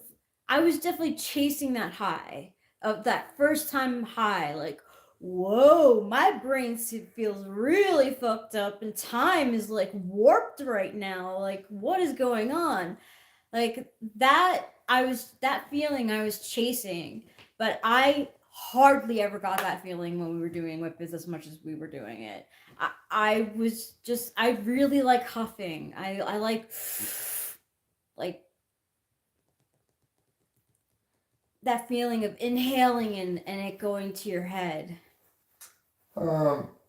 Jason Kerr, the thing about Alan Watts, I'm not a fan of Alan Watts myself, is that, like what he's saying there, I have realized the past and future are real illusions, that they exist in the present, which is what there is and all there is. No, Alan Watts, meaning exists on 3 time frames, past, present, and future. Yeah. Experience only exists in the present. So that's how it is, right? You can remember, even experience you can remember in the past, right? So it exists in the past in your memory at least. But meaning exists in a different kind of time space than other kinds of than experience does, and accordingly humans are complex combinations of both meaning and experience. Simplistic holistic nonsense like that pisses me off. It's like shitty NI. It's like not even, they're just throwing in the towel before they even start, kind of NI. They say that Alan Watts somewhere, some YouTube said that Alan Watts is a 7 Enneagram. But I don't know where I heard that or who said that or if it's even true. I think maybe the guy who made Acid is. If I continually limited myself to the present, I'd never get around to paying my bills. Well, that's true. Then my phone would get turned off, my Wi-Fi, and I wouldn't be able to live stream. No, we don't mod people unless it's been a while. If you aren't already modded, you're not going to get modded. Yeah. Jason Kerr says, yeah, I like Alan Watts, but at the same time, I don't necessarily agree with everything he has said. This band called Starfucker, they use Alan Watts in one of their songs, I believe. Like he rattles off some like psycho babbles stuff in the beginning of the song, and it sounded like, I don't know, I tuned it out, so I'm not even exactly sure what they said, but I used to listen to some of what Alan Watts would say, like when I was on my spiritual journey years ago. The current situation is that I'm here talking to you guys and answering what you're saying in the chat, and Eric is outside smoking a cigarette.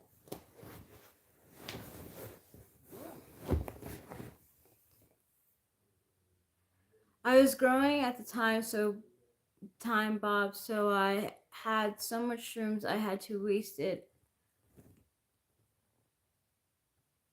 I didn't want my closet to overflow. Wow, that's a lot of shrooms. Shrooms, I like the feeling of shrooms after I throw up, but I don't like throwing up. So I fight it. Each time we take shrooms, if I'm not in the right state of mind, I end up getting nauseous.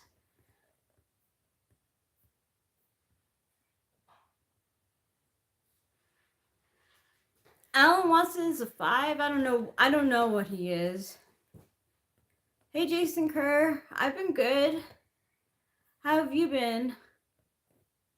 We were on another chat before streaming in a panel situation, and it got a little bit like not too safe. What are you saying, YT Dappermouse? I have no idea. You're just saying a bunch of non-punctuation stuff. I can't keep up with it. Oh, I'm good. I'm glad that you're feeling great, Jason Kerr.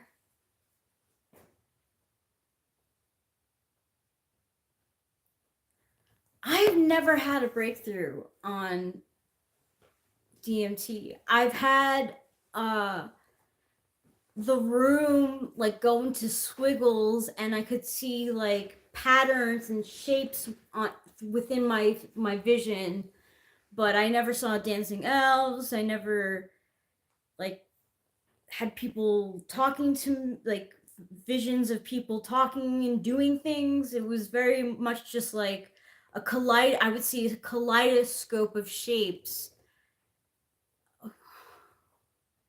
You also tripped on mushrooms. Yeah. Oh yeah. And this is the same kind of thing, except DMT, as long as I don't take too much of it, doesn't make me throw up. Oh right. As long as you don't get serotonin syndrome. Yeah. Thank you for clarifying, Fly Guy, that was what was happening. Yeah, thank you, Fly Guy. The last lyrics of the song must be airplane, airplane, airplane, airplane, airplane. So I'm gonna go take that shower I was talking about taking. You want to go in the bathroom with me, or you want to stay out here? Yeah, I want to go in the You want to bathroom take with this you. with Yeah. us? Okay, cool. I'll take it. So I'm gonna take a shower, but Rachel will continue talking to you, and we'll make it so that the camera is not pointed such that you are exposed to my nudity. No. We will prevent that from happening. I wouldn't want my nudity to befoul your innocent eyes. Yeah. You want to grab that stool from the other bathroom? I got it. Cool. I should have gotten the stool instead of the camera. No. You're much better with the camera than I am. The bumps and the walls and stuff when I carry it.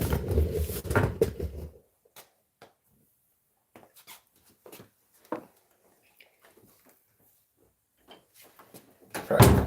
The camera's facing you, right? Yep. Okay, cool. I'd like overalls, but I'd never wear them. No, you wouldn't. Why not, Fly Guy? Fly Guy doesn't have high hip syndrome. Jason curses, when you arise in the morning, think of what a precious privilege it is to be alive, to breathe, to think, to enjoy, to love. Marcus Aurelius. Here's Airshot. When you arise in the morning, thank God you started smoking again. 'Cause you're really looking forward to that first cigarette. You wear the same pants, a pair of pants every day? I like to think, I try to go to bed wearing the clothes that I want to wear the next day. It doesn't work because it's extremely uncomfortable. Like, She tries to sleep with her belt on. yeah, like, I know that is badass lie. But like, I can't help. Like, I really like. My goal is to fall asleep wearing the same stuff that I'll wear tomorrow, so I don't have to think about what I want to wear. Like, The thing is, I'm not above falling asleep in jeans on occasion, right? that's true. But with a belt on. Oh God. Like I say, says, I sleep in my jeans and belt and watch and everything except my glasses. Wow, that's impressive. Even your shoes? Yeah, even your shoes.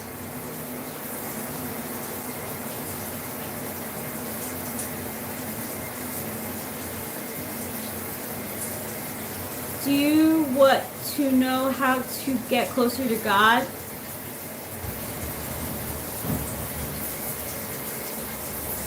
How Grow up. long?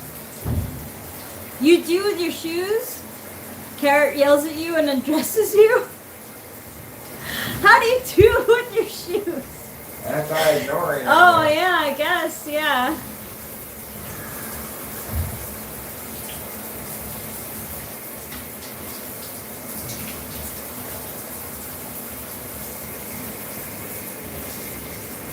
That's good that you made it to your kid's college graduation, Zachary Smiley. Hey, so can you turn on the red light? Yeah, sure.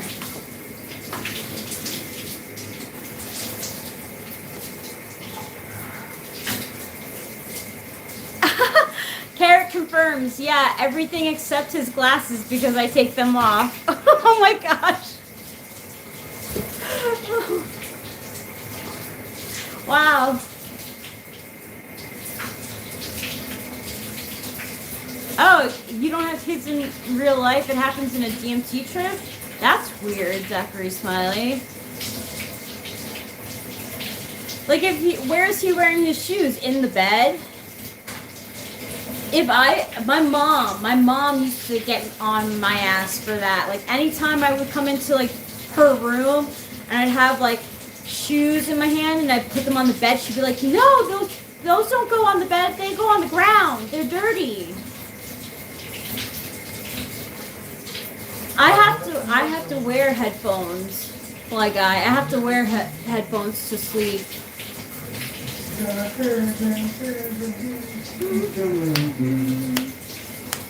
can dance on our floor. Have stuff that is new. We must come to the place that needs your face. Three's company too.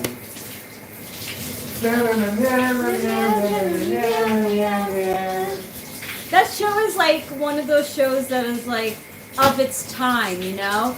Like in the second season opening, they have Janet watering the plants, and then she goes out the window and she pours water on Suzanne Christie, right? Chrissy? And she's like in like a revealing bathing suit. I'm like, people wouldn't, well, it could happen nowadays, but I don't think it would.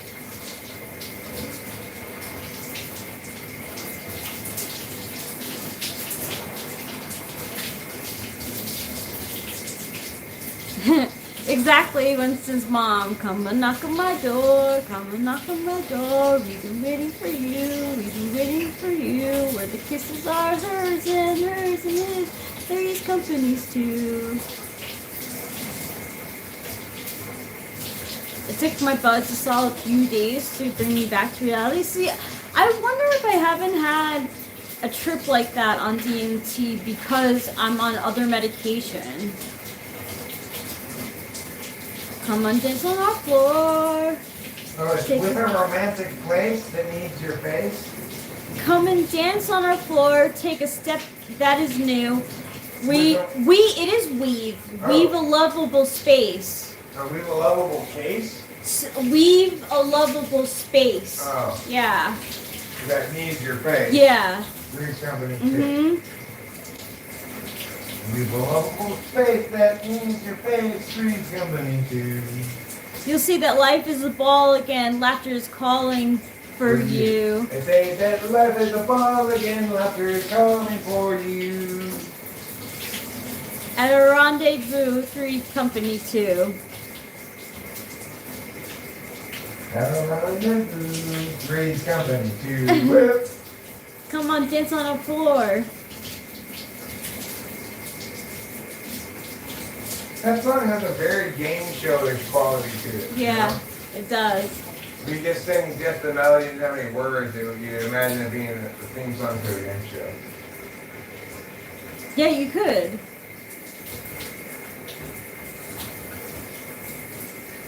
I used to watch Three's Company at my grandma's house. I watched a lot of reruns at my grandma's house. I'm telling you, when I go all gray, my hair is going to be wavy. Look at that. I watched Three's Company when in its original run, you know? I was whatever age that was, so like 10 to 14 or something. Wow. Which is funny because I was probably 10. I was younger than that. I was definitely younger than that when I was watching Three's Company. But, like, I was probably watching some episodes at the age of 10.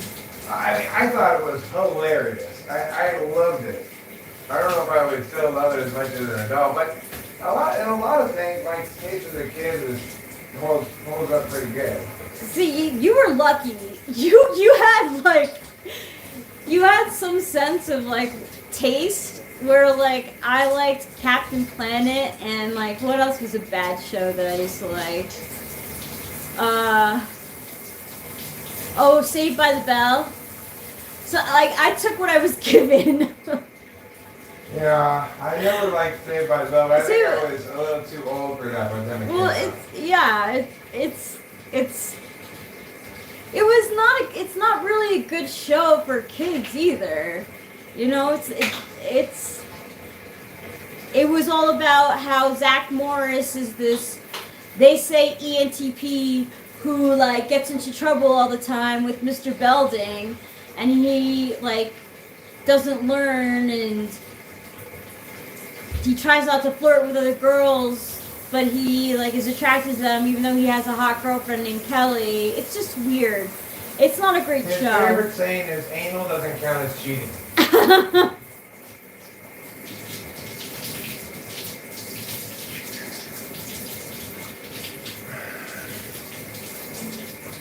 Zachary Smile says, I'm sad, I'm 25 and already have Friar Tom hairdo with gray hairs in my beard. Nothing wrong with gray hairs. Nothing wrong with being bald either. Yeah, Fly Guy. Don't you remember? It was pretty superficial. Like, there really wasn't any, like, lesson in it at all. Like, the biggest lesson was that episode that they always make fun of Jessie, the girl, the one who's kind of, like, supposed to be morally right. She took too many caffeine pills? Yeah, she took too many, I think, Adderall. No, I think they said in the show Caffeine pills? Yeah, but it was obviously meant to be speedy. Yeah, she's like, I can't stop. No. She's just so bad.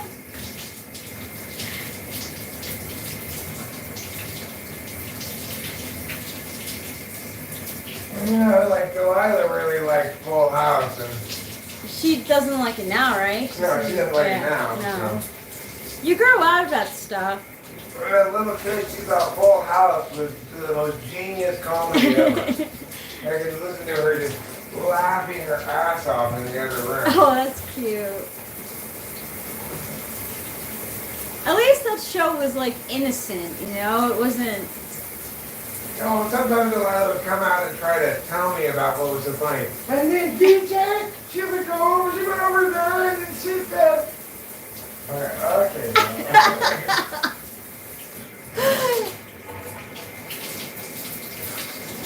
Lisa's mom says, my Blue Lotus flowers should arrive tomorrow/today on Tuesday, Rachel. Host Eric has ordered some for you too. Yes, I heard about that. I'm What? interested. The Blue Lotus flowers? Oh, yeah, right. Forgot about that. I forgot about that too. Bob UFO says, I've heard the Blue Lotus doesn't it make you have vivid dreams? I heard it helps you go to sleep too. That's a good thing. Yeah, if it works as kind of like a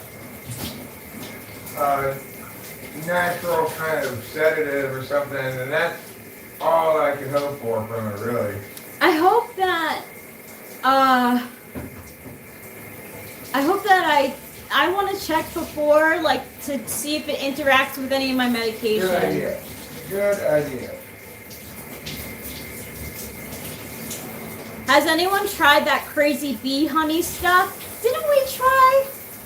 We didn't try it, no. Oh. Matt, I hear it's not a good high, though. Eric hears it's not a good high. Do you keep track, like a journal of your dreams, Winston's mom? And do any of them ever come true? I don't know of any planes. A fighter jet.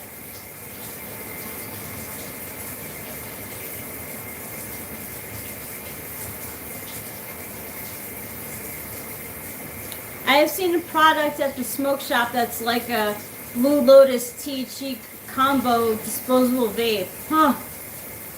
And they let me rip it. It was good. The devil's lettuce, as in like marijuana, Zachary Smiley? Because if that's what you're talking about, yes, we do.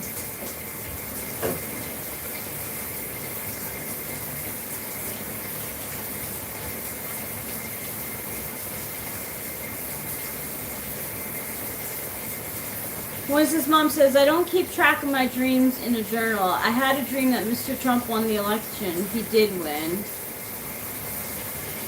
I had a feeling he was going to win because a lot of YouTubers that I watch were very skeptical of Kamala Harris. And just from the people who were coming into the streams, like whether they were trolls or not, most people who came in here who were talking about voting were voting for Trump. So just by that, I was like,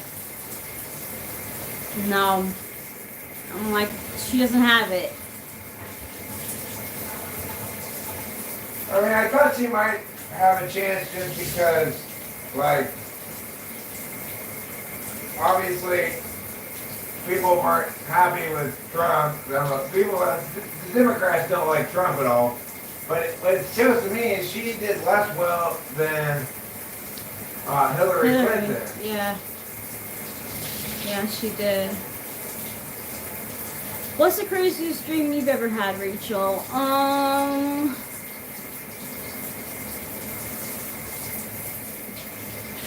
I had a dream that I was at my dad's funeral. That was the craziest dream that I ever had. It felt so real, and I was young when it happened, and I like ran downstairs and I had to tell him right away. I was like, I had this dream, and I went to your funeral and you died, like, and he was like, I'm right here, nothing's happening, I'm okay. My dreams don't usually come true, like, which is a good thing. I've had a couple of lucid dreams. Those are interesting. What about you? Jason Kerr, how about you? Do you have any notable dreams? Have you had any notable dreams? Winston's mom says, I visited a tower in my dreams, Rachel. The symbolic tower from the tarot appears in my dreams. That's interesting.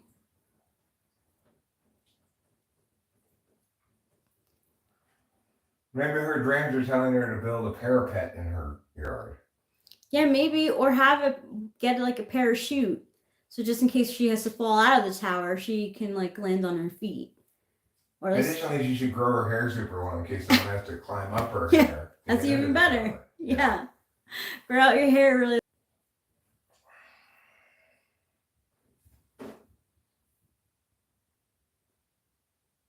I like her hair mostly. It looks cool, but yeah, Mitt, I like him too. Ted Nugent, did he run?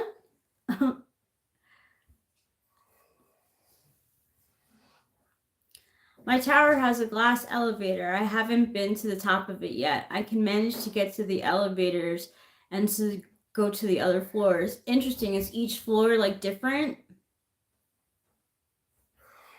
Or is it like a hotel where it's just like kind of every floor is just a little different? Zachary Smiley says, I haven't had dreams in over 13 years. Recently, I had to quit weed due to work. Now I have horrible nightmares almost every night. Oh, I'm sorry to hear about that. When I stopped smoking weed, because I was in this program, and they would test to see if I was smoking weed, or if we all were smoking weed. We had to do drug tests, and I had dreams of smoking weed. And sometimes I would wake up and be like, oh my God, am I going to get in trouble? And then I'd be like, oh, it was just a dream. I know. Then you had to get up and go to racial oppression group. Yeah, it was pretty bad. But it was so bad that even patients who were there were like, why are you here? like clearly, like, you don't have a problem. Like, if they were like, if weed is the only thing that you're taking, like, that's like not like so inferior to what we're going through. Those horrible people. Those horrible Mercy Medical Center people. You know, I should have known that she was an ESTJ too, because she got along with my mom. Let's TE oppress this person who clearly doesn't understand how TE is the only thing that matters. Yeah. The only way to get her to understand that is to TE the shit out of her. Yeah, get me to go to groups every day. You'd have to go around the room and talk about like your weekend or whatever. Or like, you know, you'd have like talks about like different psychological things. I don't know. We ended up winning that battle. Yeah, thanks to your help. Sure. Danny Custer says, I have a dream of being a capybara, and when I wake up, I'm sad that it was only a dream. Sorry about that. Maybe in your next life, you'll be a capybara.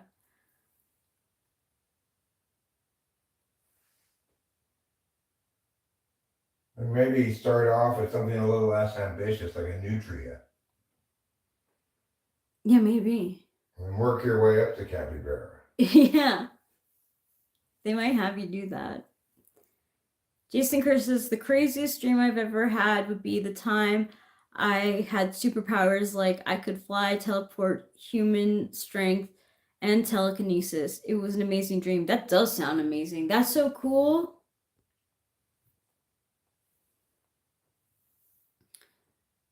Winston's mom says, Rachel, in one of my dreams, I visited my college library. It had been remodeled and looked great. I checked out the college to see it again, and they had remodeled it. Wow. That just definitely shows that your dreams like can come true. Like it can come, like your intuition on something can come through your dreams.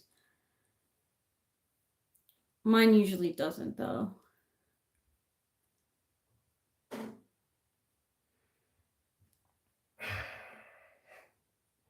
Winston's mom says, when my dreams happen, I kind of figure maybe I saw a news article or a picture that is similar and it prompts the dream. I don't know. It could. Like one time I was I fell asleep dreaming to a makeup artist and she was promoting this beauty brand, and I had a dream that I was shopping and I was dreaming of that beauty brand. Called Mob Beauty. It's by like the same people who make MAC makeup, but it's cruelty free and vegan. So I was, you know, like falling asleep to the dreams, falling asleep to. Can you hand me the food taste? Sure. Thanks. You're welcome.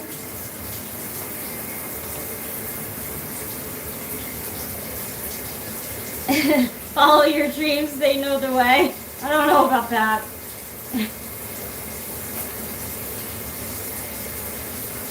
It was a cool dream, actually. Like, I do want to buy mob makeup now, but it's funny how, like, her information, like, intertwined with my dreams. Usually that doesn't happen. Usually when I fall asleep to people talking, it just makes me fall asleep.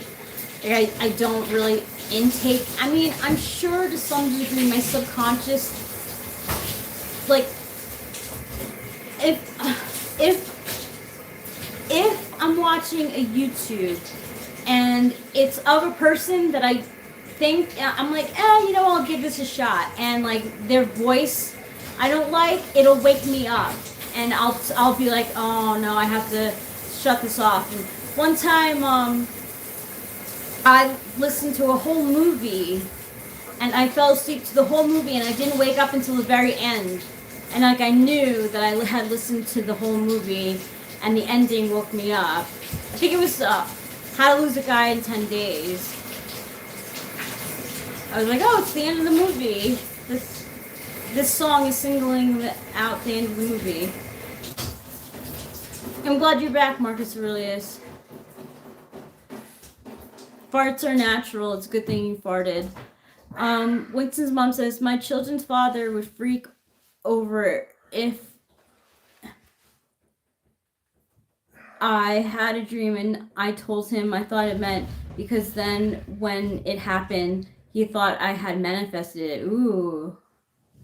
He would say, we must learn to harness this power of yours for good, because it always seemed to happen before the worst case stuff happened. That is something to consider. I mean, you could use it as a tool, but it could be that if you use it as a tool, that it won't happen either. Like, you can't manifest it.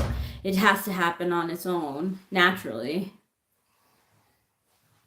I'm glad you farted. How do you know what cows' farts are like? Yeah, I think Eric enjoyed his shower. Yes, it was very nice. I showered, then I peed, then I showered again, then I brushed my teeth. Then I turned it off.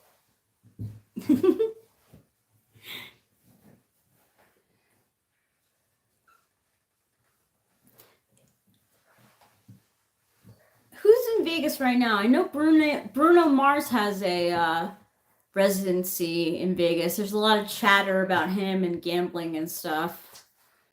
He likes to gamble? Yeah, apparently. According to that video we watched, that's one of the guy hobbies that girls don't find attractive. Yeah. And reading is number one. For attractive, obviously. Yeah. Strangely. You know, it's still not on you. Okay.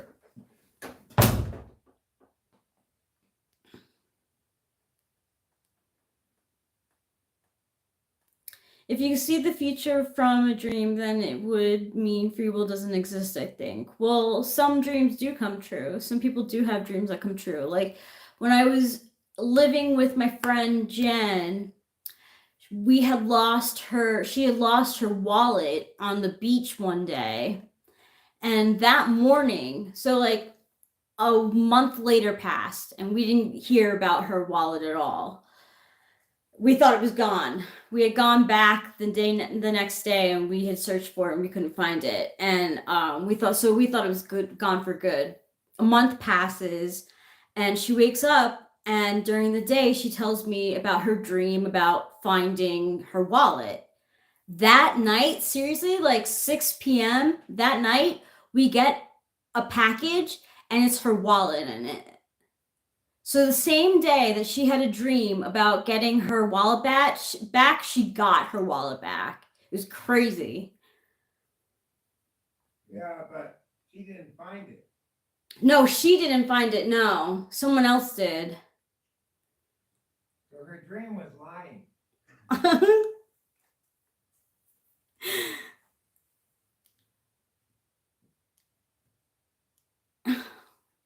Bend over.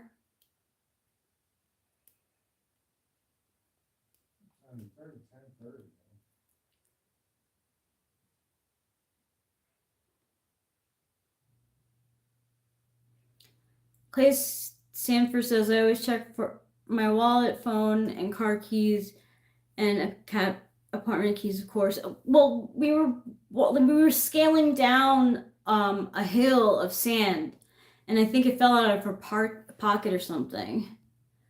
So, They were part of Operation Iraqi Freedom. Yes.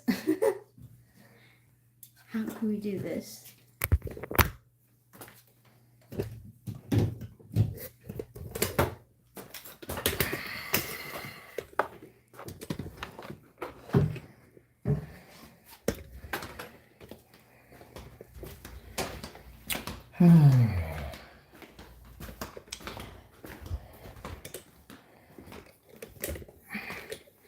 Bend over. There's no reason for you to spam. Okay, no reason for that. Toilet cam. Well, I was in the bathroom, but there was no video of anybody using the toilet. No. A sand dune, like the Great Sand Dunes in southern Colorado? Maybe. I don't know. Where were you going to these sand dunes? No, they were. It was on the East Coast on Long Island, out in like the Hamptons area, wine country in Long Island. Is that near Hackensack? Sure. Hackensack's a little bit. It's not as far out, but yeah. So like, it's like a fish. It looks like a fish. So there's like a long strip of land and then two parts that like branch off of it, peninsulas. Maybe. And you go to the North Shore and you get like the wineries and stuff. South Shore I think has the Hamptons. Oh, get a house out in Hackensack. Is that all you get for the money? Yeah. Oh, Long Island at Martha's Vineyard is excellent. I'm not sure Martha's Vineyard is. I thought Martha's Vineyard was in California. No, it's in like Maine or something, isn't it? Oh, I don't know. It's not in California. I didn't think it was on Long Island. I don't think it's in Long Island either, but I think it's Where is Martha's Vineyard? Maybe it's on Long Island. Martha's.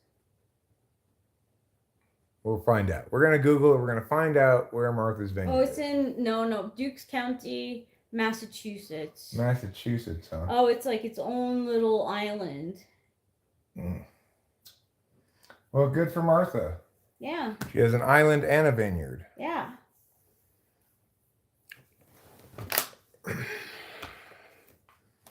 Hamptons is Maine. No, Hamptons is New York, isn't it?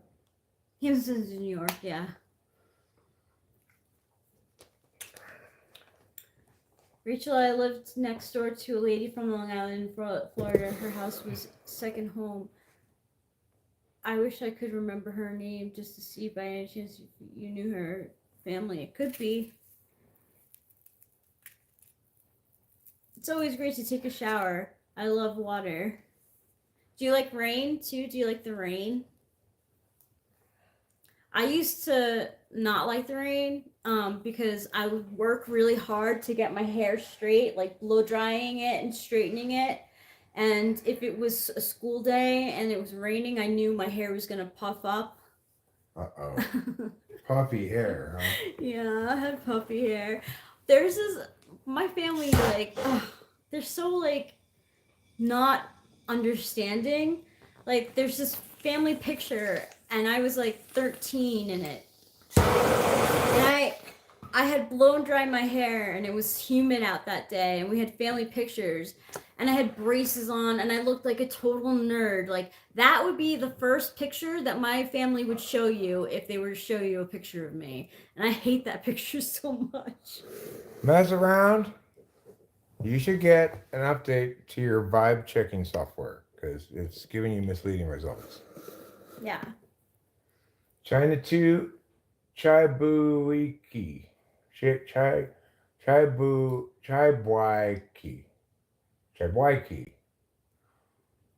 Chibuika. China 2, Chibuika. Hello. You're just messing around. Well, that is your name. Hi again, Carrot. Maybe you should try messing other prepositions. Messing up, messing out, messing over,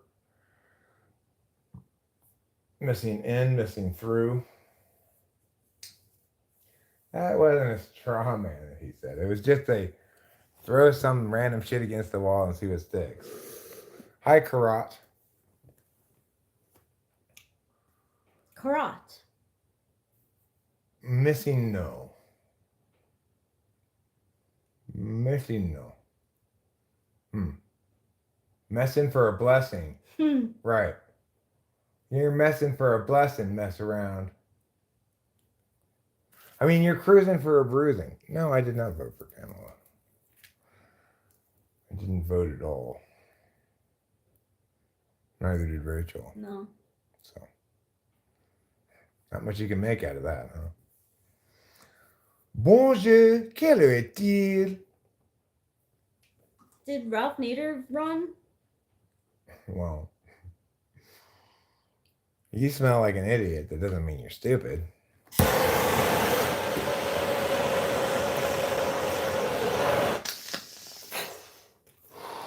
What hour is it? 10:31.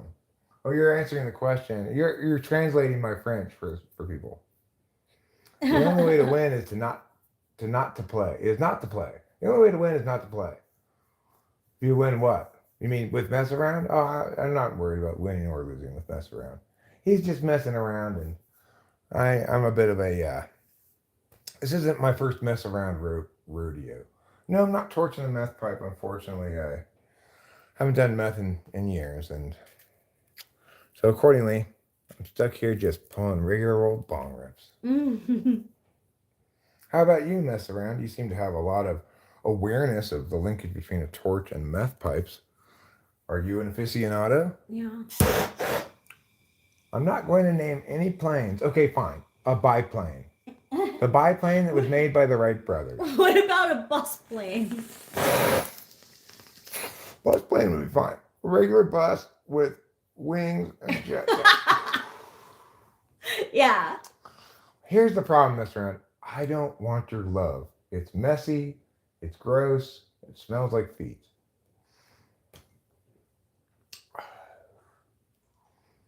And you know what? It's not okay. I'm not okay. Oh no. You've wounded me deeply with your messing around. Whoa. And I don't know if I'll ever get over it. What's this live about? Right now it's about the damage that mess around does every time he messes around with me. Because I don't know what to do. It's like, stop, you're blowing my mind. My mind's pretty easily blown, I'll admit that.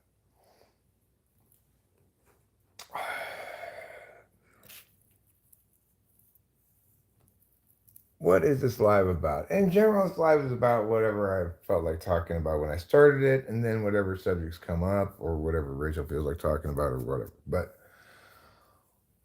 you know, sometimes it's more purposefully topic than others. At least sometimes it starts out with a more straightforward topic. Like this one started out with a straightforward enough topic, which was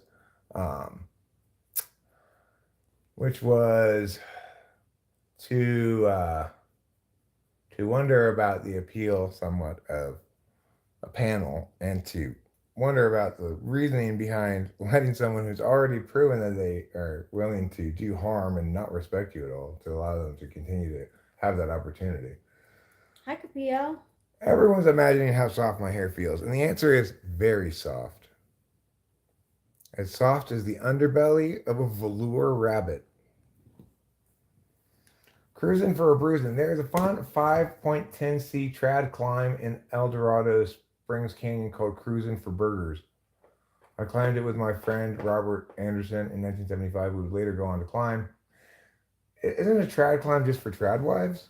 For trad wives? That's funny.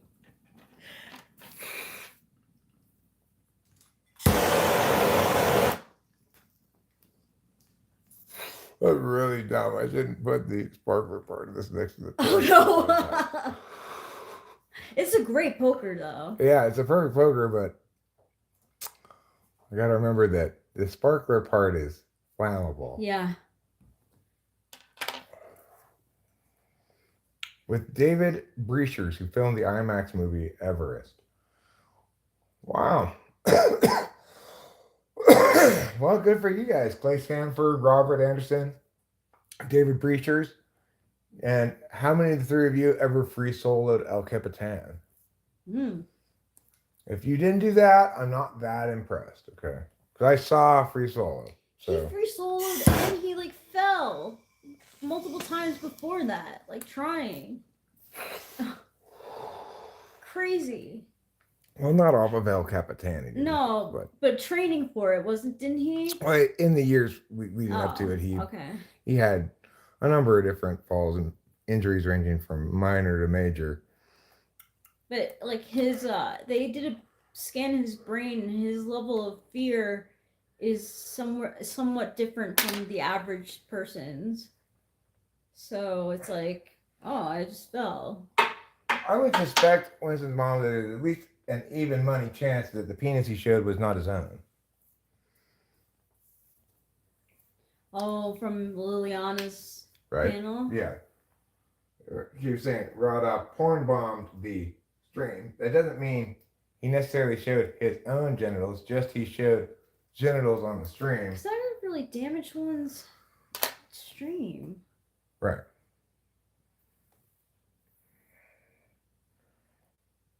Right. I mean, it's like, as KE once told me, if a chick has ever sent you boob pictures, they're probably not hers. You know, unless you already know that you know from seeing them yourself, then. Yeah. Showing off someone else's genitals is never as satisfying. Well, I mean,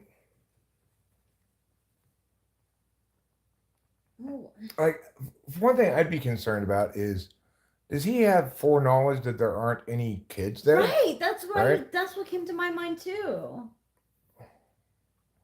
Well, obviously you shouldn't trust a picture of Kay's boobs on the subject. But I agree with her. I've said that to Eric too. That, like, I've sent other sent rando boobs to guys because I didn't want to show my own. And you wanted to just shut them up. Yeah, I'm like, I don't know. You don't really. Yeah, and I'll admit I've sent girls pictures of someone else's boobs too. I was a little embarrassed of my A cups. Yeah. You know? Oh no. Yeah, but you know what they all said? Hey, Eric, I don't mind that you don't have big boobs. I was like, that's very kind of you, lady. But I'm ashamed anyway. Boo! Oh. You've got great A cups. Thanks, darling. You know, I'm modest now, but once I get drunk, it's all spring break! Discussion on any topic generally, but not always is genitals related, but in esoteric ways. Well, in this instance, we're talking about not a discussion, but actual somebody getting on camera on a panel and showing some image of some penis anyway. Maybe it's his, maybe it's somebody else's, I don't know. But, and then, you know, her telling us about this event happening, Yeah. and us going like, oh my God, that's horrible. Why would he do that? He's putting your channel at risk. And then the same guy came back and she let him on the panel. And I was like, why would you let someone disrespect you so openly and then let them back to have another chance of disrespecting you so openly again? No.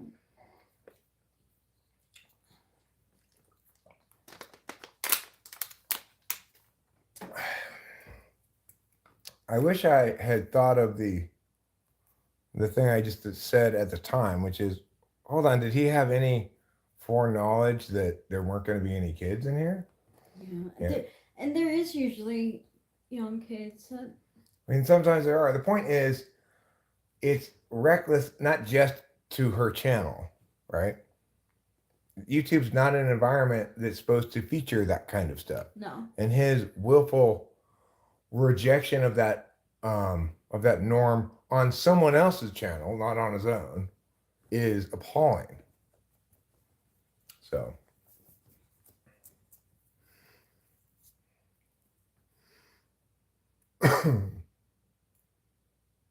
It's not really her daughter. I'm not worried about her daughter. I'm just saying, in any given live stream, as you know, around here, Winston's mom, we get filtering through here a certain number of kids. Yeah. And it might be the case that Liliana pushes not made for kids, but I don't think she probably pushes age restricted. So accordingly, some random traffic of people between the ages of 13, which is the minimum age for you to get a YouTube account, Yeah. and 18 will be coming through. That's not pretending to be older even. That's not even lying, right? I think that girl, it's not her actual daughter, but she does call her mom. That young lady, I think, is like 13, maybe 14. Oh, is she that young? I feel like she is. I have no idea, but yeah, that's not really her mom. They're no blood relations. No.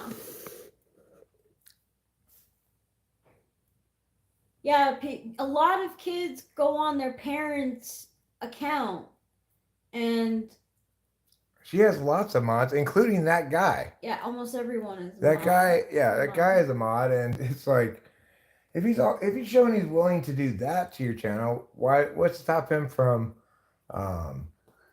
maliciously hiding people who come in just for shits and giggles? Exactly. I know you can't really kid-proof the internet, right? I'm not saying that you should. That's why it took me a long time to even come up with that argument, right? Like, the major problem was the thing I raised in the moment, which was, this is him putting your channel at risk so we can have fun where the damage happens to you and not to him, right? But it's additionally reckless because people have a reasonable expectation of a given platform for, consistently adhering to certain guidelines, right? You can go to platforms that have much looser guidelines if you want. There's no reason to willfully violate the norms of YouTube when he could be within the norms of OnlyFans or Rumble or whatever, right? Especially not to do so in a way that puts someone else's channel at risk rather than doing it on your own channel.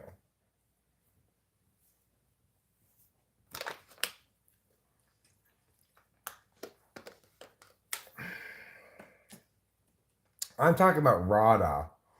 I'm not talking about Michael. I don't know, maybe Rada's name is Michael in real life or something. But that's who apparently did it at Liliana's channel. And then he's the one who showed up and she's like, let him into the panel and, Yeah, some people will simply attack vulnerabilities. So you don't give them a second chance. I don't blame her for it happening once, right? He's proved himself to be that nefarious, that willing to play fast and loose with shit that's important to you. I understand that if you're going to do panels, you run the risk of somebody coming in and doing that. But then you don't let them back in to maybe do it again or maybe not. Right? Like, I don't think she even sought from him any assurance that I think she did say, if I let you in, you're not going to porn bomb me, are you? But it's like, I don't even know if he answered the question, right?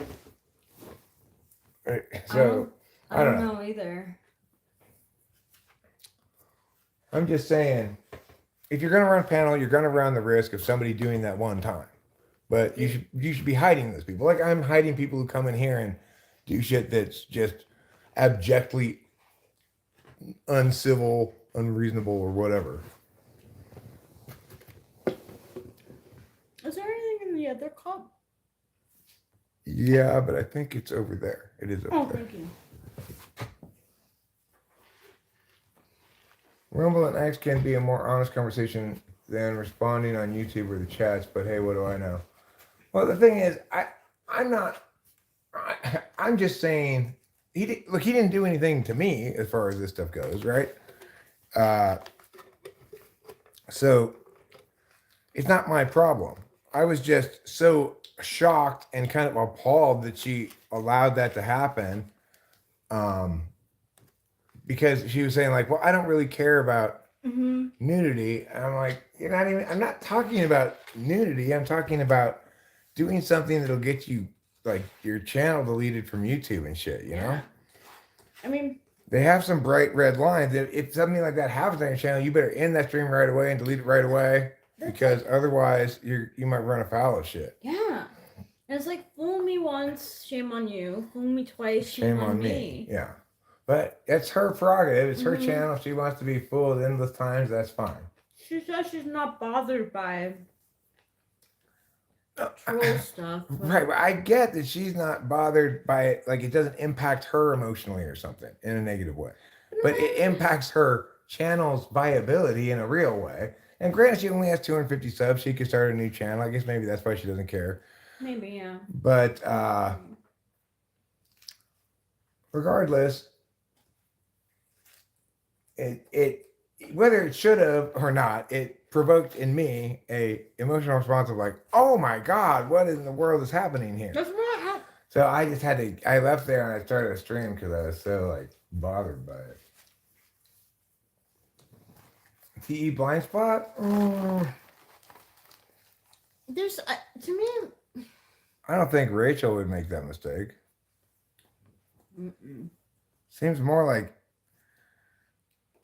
maybe anti-polar, not understanding that different things have different significance and that some things can actually get you in trouble in more significant ways than other things, and something like that. She's very familiar with raw dog.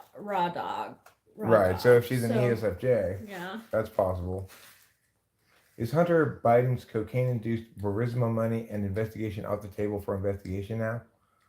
I never cared about it in the first place. If somebody's doing cocaine, more power to them. Kick me down. I'm not looking to get people in legal trouble for doing cocaine.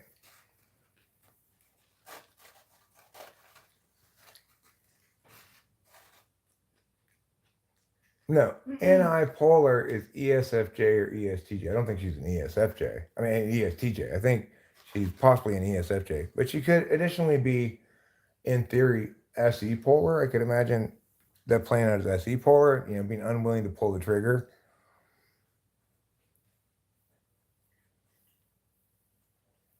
Well, he should. He might as well pardon his son. His son seems pretty interesting to me. He seems like a lively fellow who does a lot of drugs and is involved in some interesting things.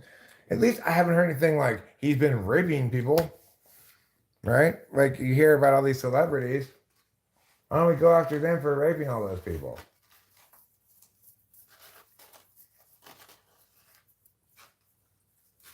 Cocaine correction. Lynn Bias, the basketball star, died of a heart attack from cocaine correction. Oh, you mean from cocaine, correcting for cocaine. I see. You just put an asterisk after it that means correcting the previous thing. So yeah, ESFJ is a possibility. I think also maybe like INFP is a possibility, but outside chance. For her? Yeah, that would be SE polar. I think she would dominate more of the conversation. It's an INFP? As in, maybe. But I think ESFJ is the most likely. It felt like. Now you need to correct your spelling of grammar. Clay Sanford. It's grammar with an A. 2 A's. Hi, mess around, you're back. You're here to mess around. You're here to mess around and chew bubble gum, and you're all out of bubble gum. That reminds me of a song, Doing the Mess Around. There was a dance to it. You and your shinny objects, Clay.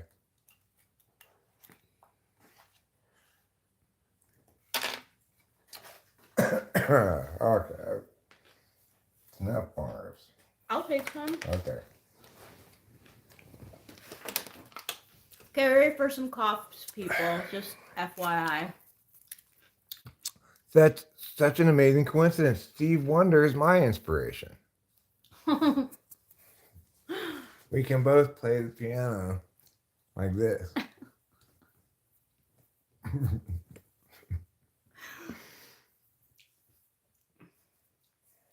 the great parody song spun off from the movie The Sound of Music? I doubt it.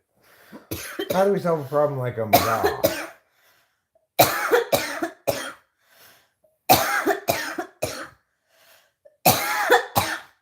We are not making helium balloons, no. No. We only fill our balloons with argon gas. We're too snobby for helium or regular air. They'll say it didn't warn you. Well, it does represent a bygone time. She doesn't pull as many bong rips as she once did. Yeah, no. I definitely don't. Well, mess around. It is the case that Trump's presidency is not the communist kind of problem, right? But that doesn't mean that it doesn't have its own kinds of problems. It's the authoritarian, problem, the aversion to checks and balances and the democratic processes that is problematic. No, I'm not a libtard, okay? If I had voted in this last election, I would have voted for Trump as the lesser of the two evils. Obviously, I don't want any economy destroying nonsense. The idea that we should raise taxes is completely batshit crazy, right? That doesn't mean that we should be idiots and give a pass to Trump no matter what he does because he's not the worst option of Kamala Harris. That's just being an idiot. Don't be an idiot. Mess around. You can mess around, but don't mess around with idiocy. It'll stick to you.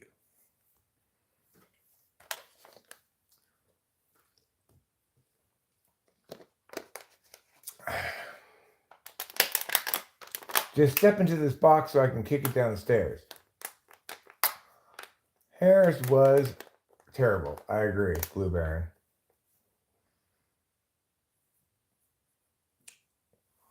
Actually, mess around. I'm what's known as a correctist. I'm correct about all specific policy matters. It says on it, Royal Sea Cliff Resort. It's a shirt from my dad's collection. Elon Musk is not an ENTP. He's an ENTJ.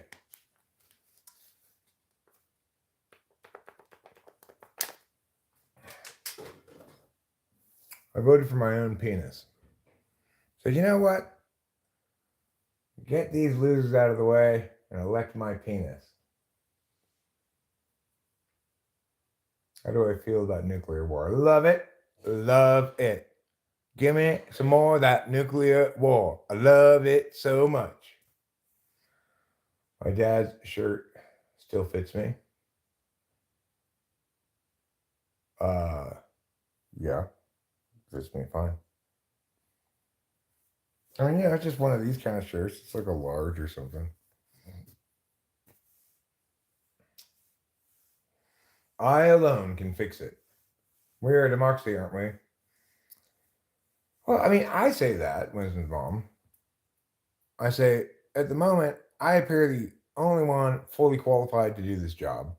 If someone else proves themselves as or more qualified than I and whines around president, I'm happy to step out of the way. I am just desirous of running because I genuinely believe that I haven't heard a single person in the country be as consistently correct about everything as I am. So I'm not a Republican, I'm not a Democrat, I'm not a moderate, I'm not a libertarian, I'm not an ideologue. I'm a pragmatic principalist, a constitutionalist, but also, a pragmatist. So with it in the process of being a lot of different things, that does not mean that I'm not anything, right? I have clearly articulated principles and clearly articulated positions on a series of policies and an overarching framework that we can determine the best policies based on argumentational primacy as determined by a disinterested calculus, which is how I determine all of my positions. Okay, well, we generally accept colloquial usage. We refer to ourselves as a democracy. I understand that if we're going to get all technical with the terms, that we're not a democracy. We are you say we were a constitutional republic. Well, it doesn't really matter. Well, if I had voted, my vote wouldn't have mattered at all here in California. It doesn't matter if I vote for Trump or Harris. Harris is going to win the state, right?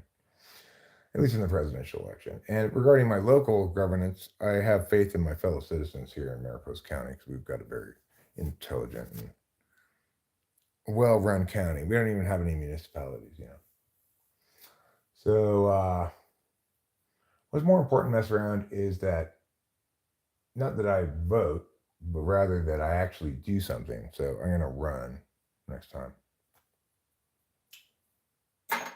I'm not interested in voting for one of two failures. Call me a snob? That's fine. Do you still pee sitting down? Yes, I do. Not always, but most of the time. I have guns. I live in Mariposa County. I have a gun anyway. And most people in the county do.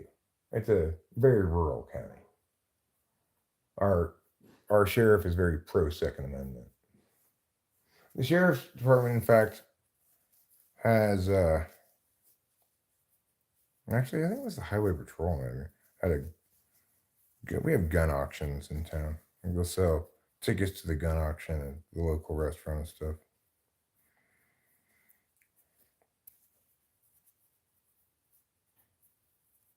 Is Mariposa a conservative city? Yeah, I mean, it's definitely, I'm sure it went Trump. And I call it conservative / libertarian. There are a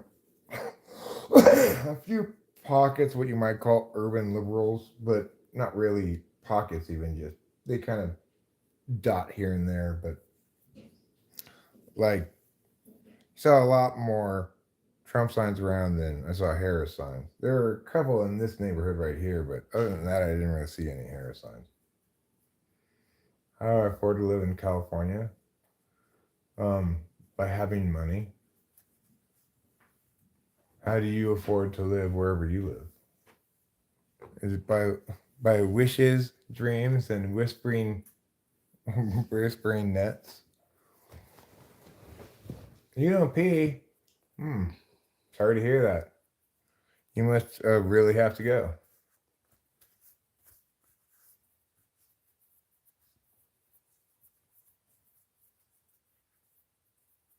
A new world currency in this new multipolar world would be ideal.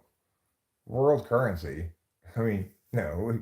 Eliminating national sovereignty in favor of internationalism is a bad idea. You don't want more centralization, you want more decentralization. Isn't that like the American way? Decentralization? I mean, it That's should what be. it was It founded should on? be. I don't think his comics read as passive aggressive. I think they read as aggressive. Yeah.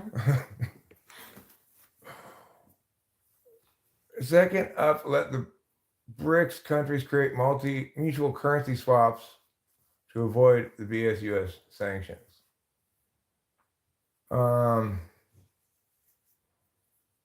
I mean, why can't they do that in the status quo?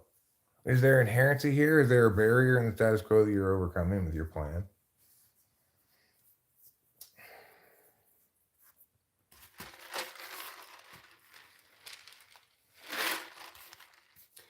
Numbers are going down or hashtags? Are those number signs that are going down or hashtags? Yeah.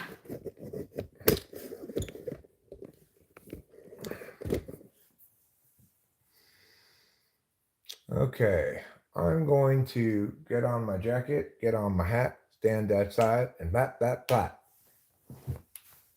You can do it with me, everybody. And then I might wrap this up. Are you satisfied with streaming down? Yeah. Yeah, I might wrap this up in a little bit, but I'm going to go have a rill first. A cigarillo.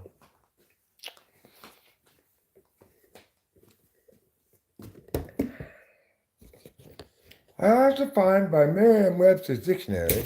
Cinderella is Webster's Dictionary. It's just like if somebody's doing like a oratory speech where they write their own speech about like, um, discipline. According to Merriam-Webster's dictionary, discipline is defined as na. But what does discipline really mean? And when we look into our everyday lives, do we find discipline? You do sound like some YouTubers. Horrible, horrible speeches that typically do well. They have to be like a certain specific kind of horrible to do well in competition. Although, you know, if you're truly original and excellent, that'll work too. It's still got to be some kind of like thing that qualifies as an oratory. So you got to be advocating something in general, some kind of, you know, we ought to uphold this value or exercise this virtue or avoid this bad trend from extrapolating out into horrific futures or whatever. It's got to be something like that. You can't just say, have you ever noticed about airplane peanuts?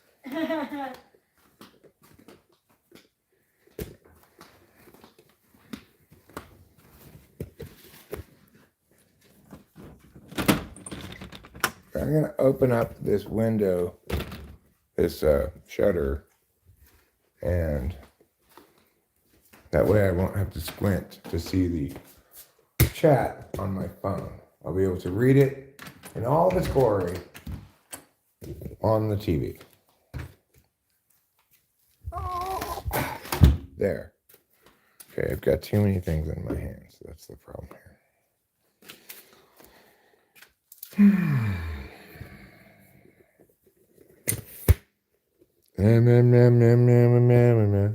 Much more than a boy in the company of strangers. All eyes in jest, and the man hears what he wants to hear, and just hears the rest. Meow, meow, meow, meow, meow, meow. Meow, meow, meow, meow, meow, meow, meow, meow, meow. Meow, meow, meow, meow, meow, meow, meow, meow. What song is that? What is that song called? It's not called Meow Meow Meow, but it's something very much like that.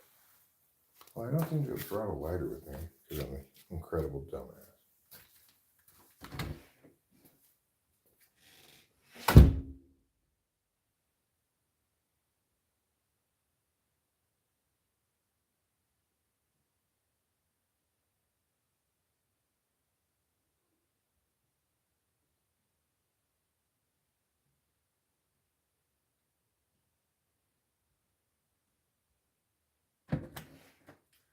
You know what? I want to amend my previous statement. Actually, retract it and issue the following statement. I'm not an incredible dumbass. I'm just a regular dumbass. That's even worse.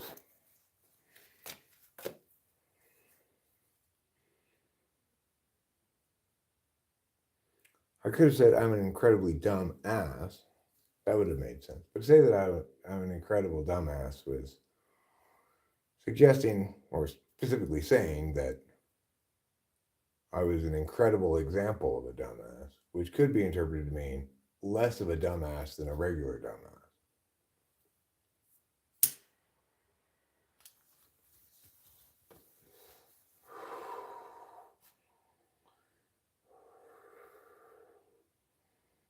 I sent one on Johnny Cash. I'm looking forward to seeing your take on the song, Jackson. Who's Jackson?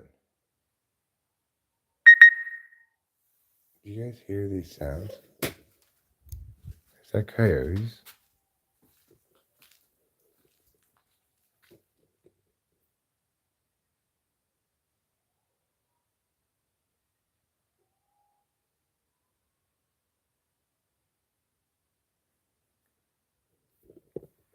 Do you hear the sounds? Tell me, what are those sounds? Is it coyotes? I hear those sounds periodically.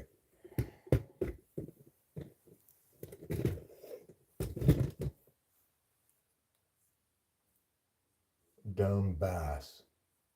I'm not a dumb bass. Because I'm not a bass at all. I'm not so much of a dumbass as to not know that I'm not a bass. Yes, I do have a wife. She's sitting inside the house right now. I just came outside to smoke a cigarette. How about you? Do you have a wife? Toby Morgan Athletics.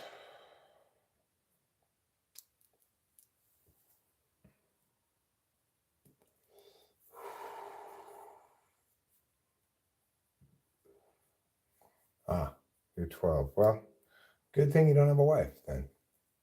I would be very concerned if you were 12 and already had a wife. You have to be from somewhere like rural China. Do you want to come outside, Kavia? You can come outside. Come outside. Well, come on, sweetie. Come outside. Then why did you scratch at the door then? You didn't scratch at the door and come outside. Sure, I'd like to know something more about you. I'm guessing that you enjoy athletics. I'm also guessing your name is Toby Morgan, but I could be wrong about that. It's possible you play Roblox, or is 12 not the right age for that? I'm not sure.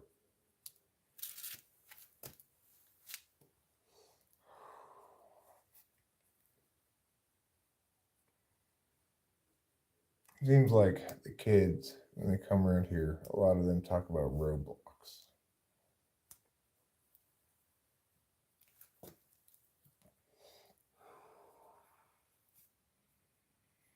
When I was 10, I represented New South Wales and won a gold medal in the 800 meters. Oh, so that's why his name is athletics. Because they don't call track and field anymore. They call it athletics. You broke the Australian national record in the U15 group?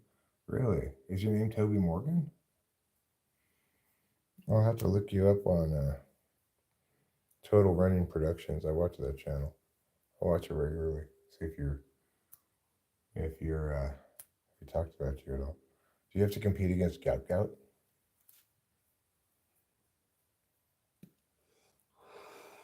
Because if you want to know about the world of athletics, the hottest name in athletics right now is the wonderful name Gout.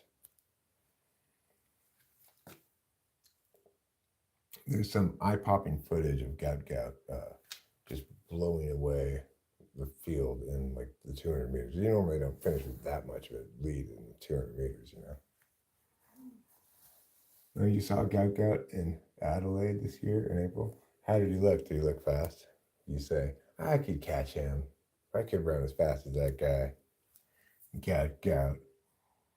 More like meout. These days are yours and mine happy days. Dove soap and Snoop Dogg. Buttermilk biscuits with Vermont maple syrup and Snoop Dogg. Tide detergent and Snoop Dogg. Snoop Dogg is in everything these days. He smashed the 100 and 200. He's insane. Yeah, he's he's quite the hot name in athletics right now. But somebody also recently just smashed the record for, was it like maybe like a 10-mile long race? Maybe it was a half marathon. I'm not sure. Something like a half marathon maybe. And he finished it. He broke the previous record by like 2 minutes or something. And it was a race with no pacers. They didn't allow pacers. Do you watch Total Running Productions? I never participated in athletics like that, but I got into the channel during the Olympics, and I keep watching it because it's such a good channel. He does a great job of telling athletic stories. He's a real advocate in favor of athletics. You know, I also watch this channel called Isaac Punts, who is a real advocate in favor of punters and the important job they do in football. So, yeah, I think that's cool.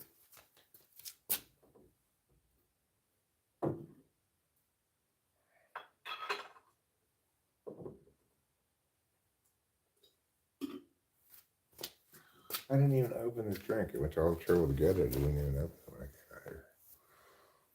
You have 10 state records for tracking people. I'm going to look you up, Toby Morgan.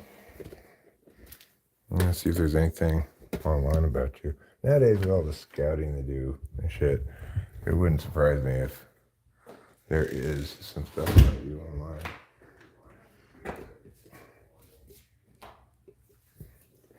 You know what your dream should be? Be such a good athlete that you can someday play American football.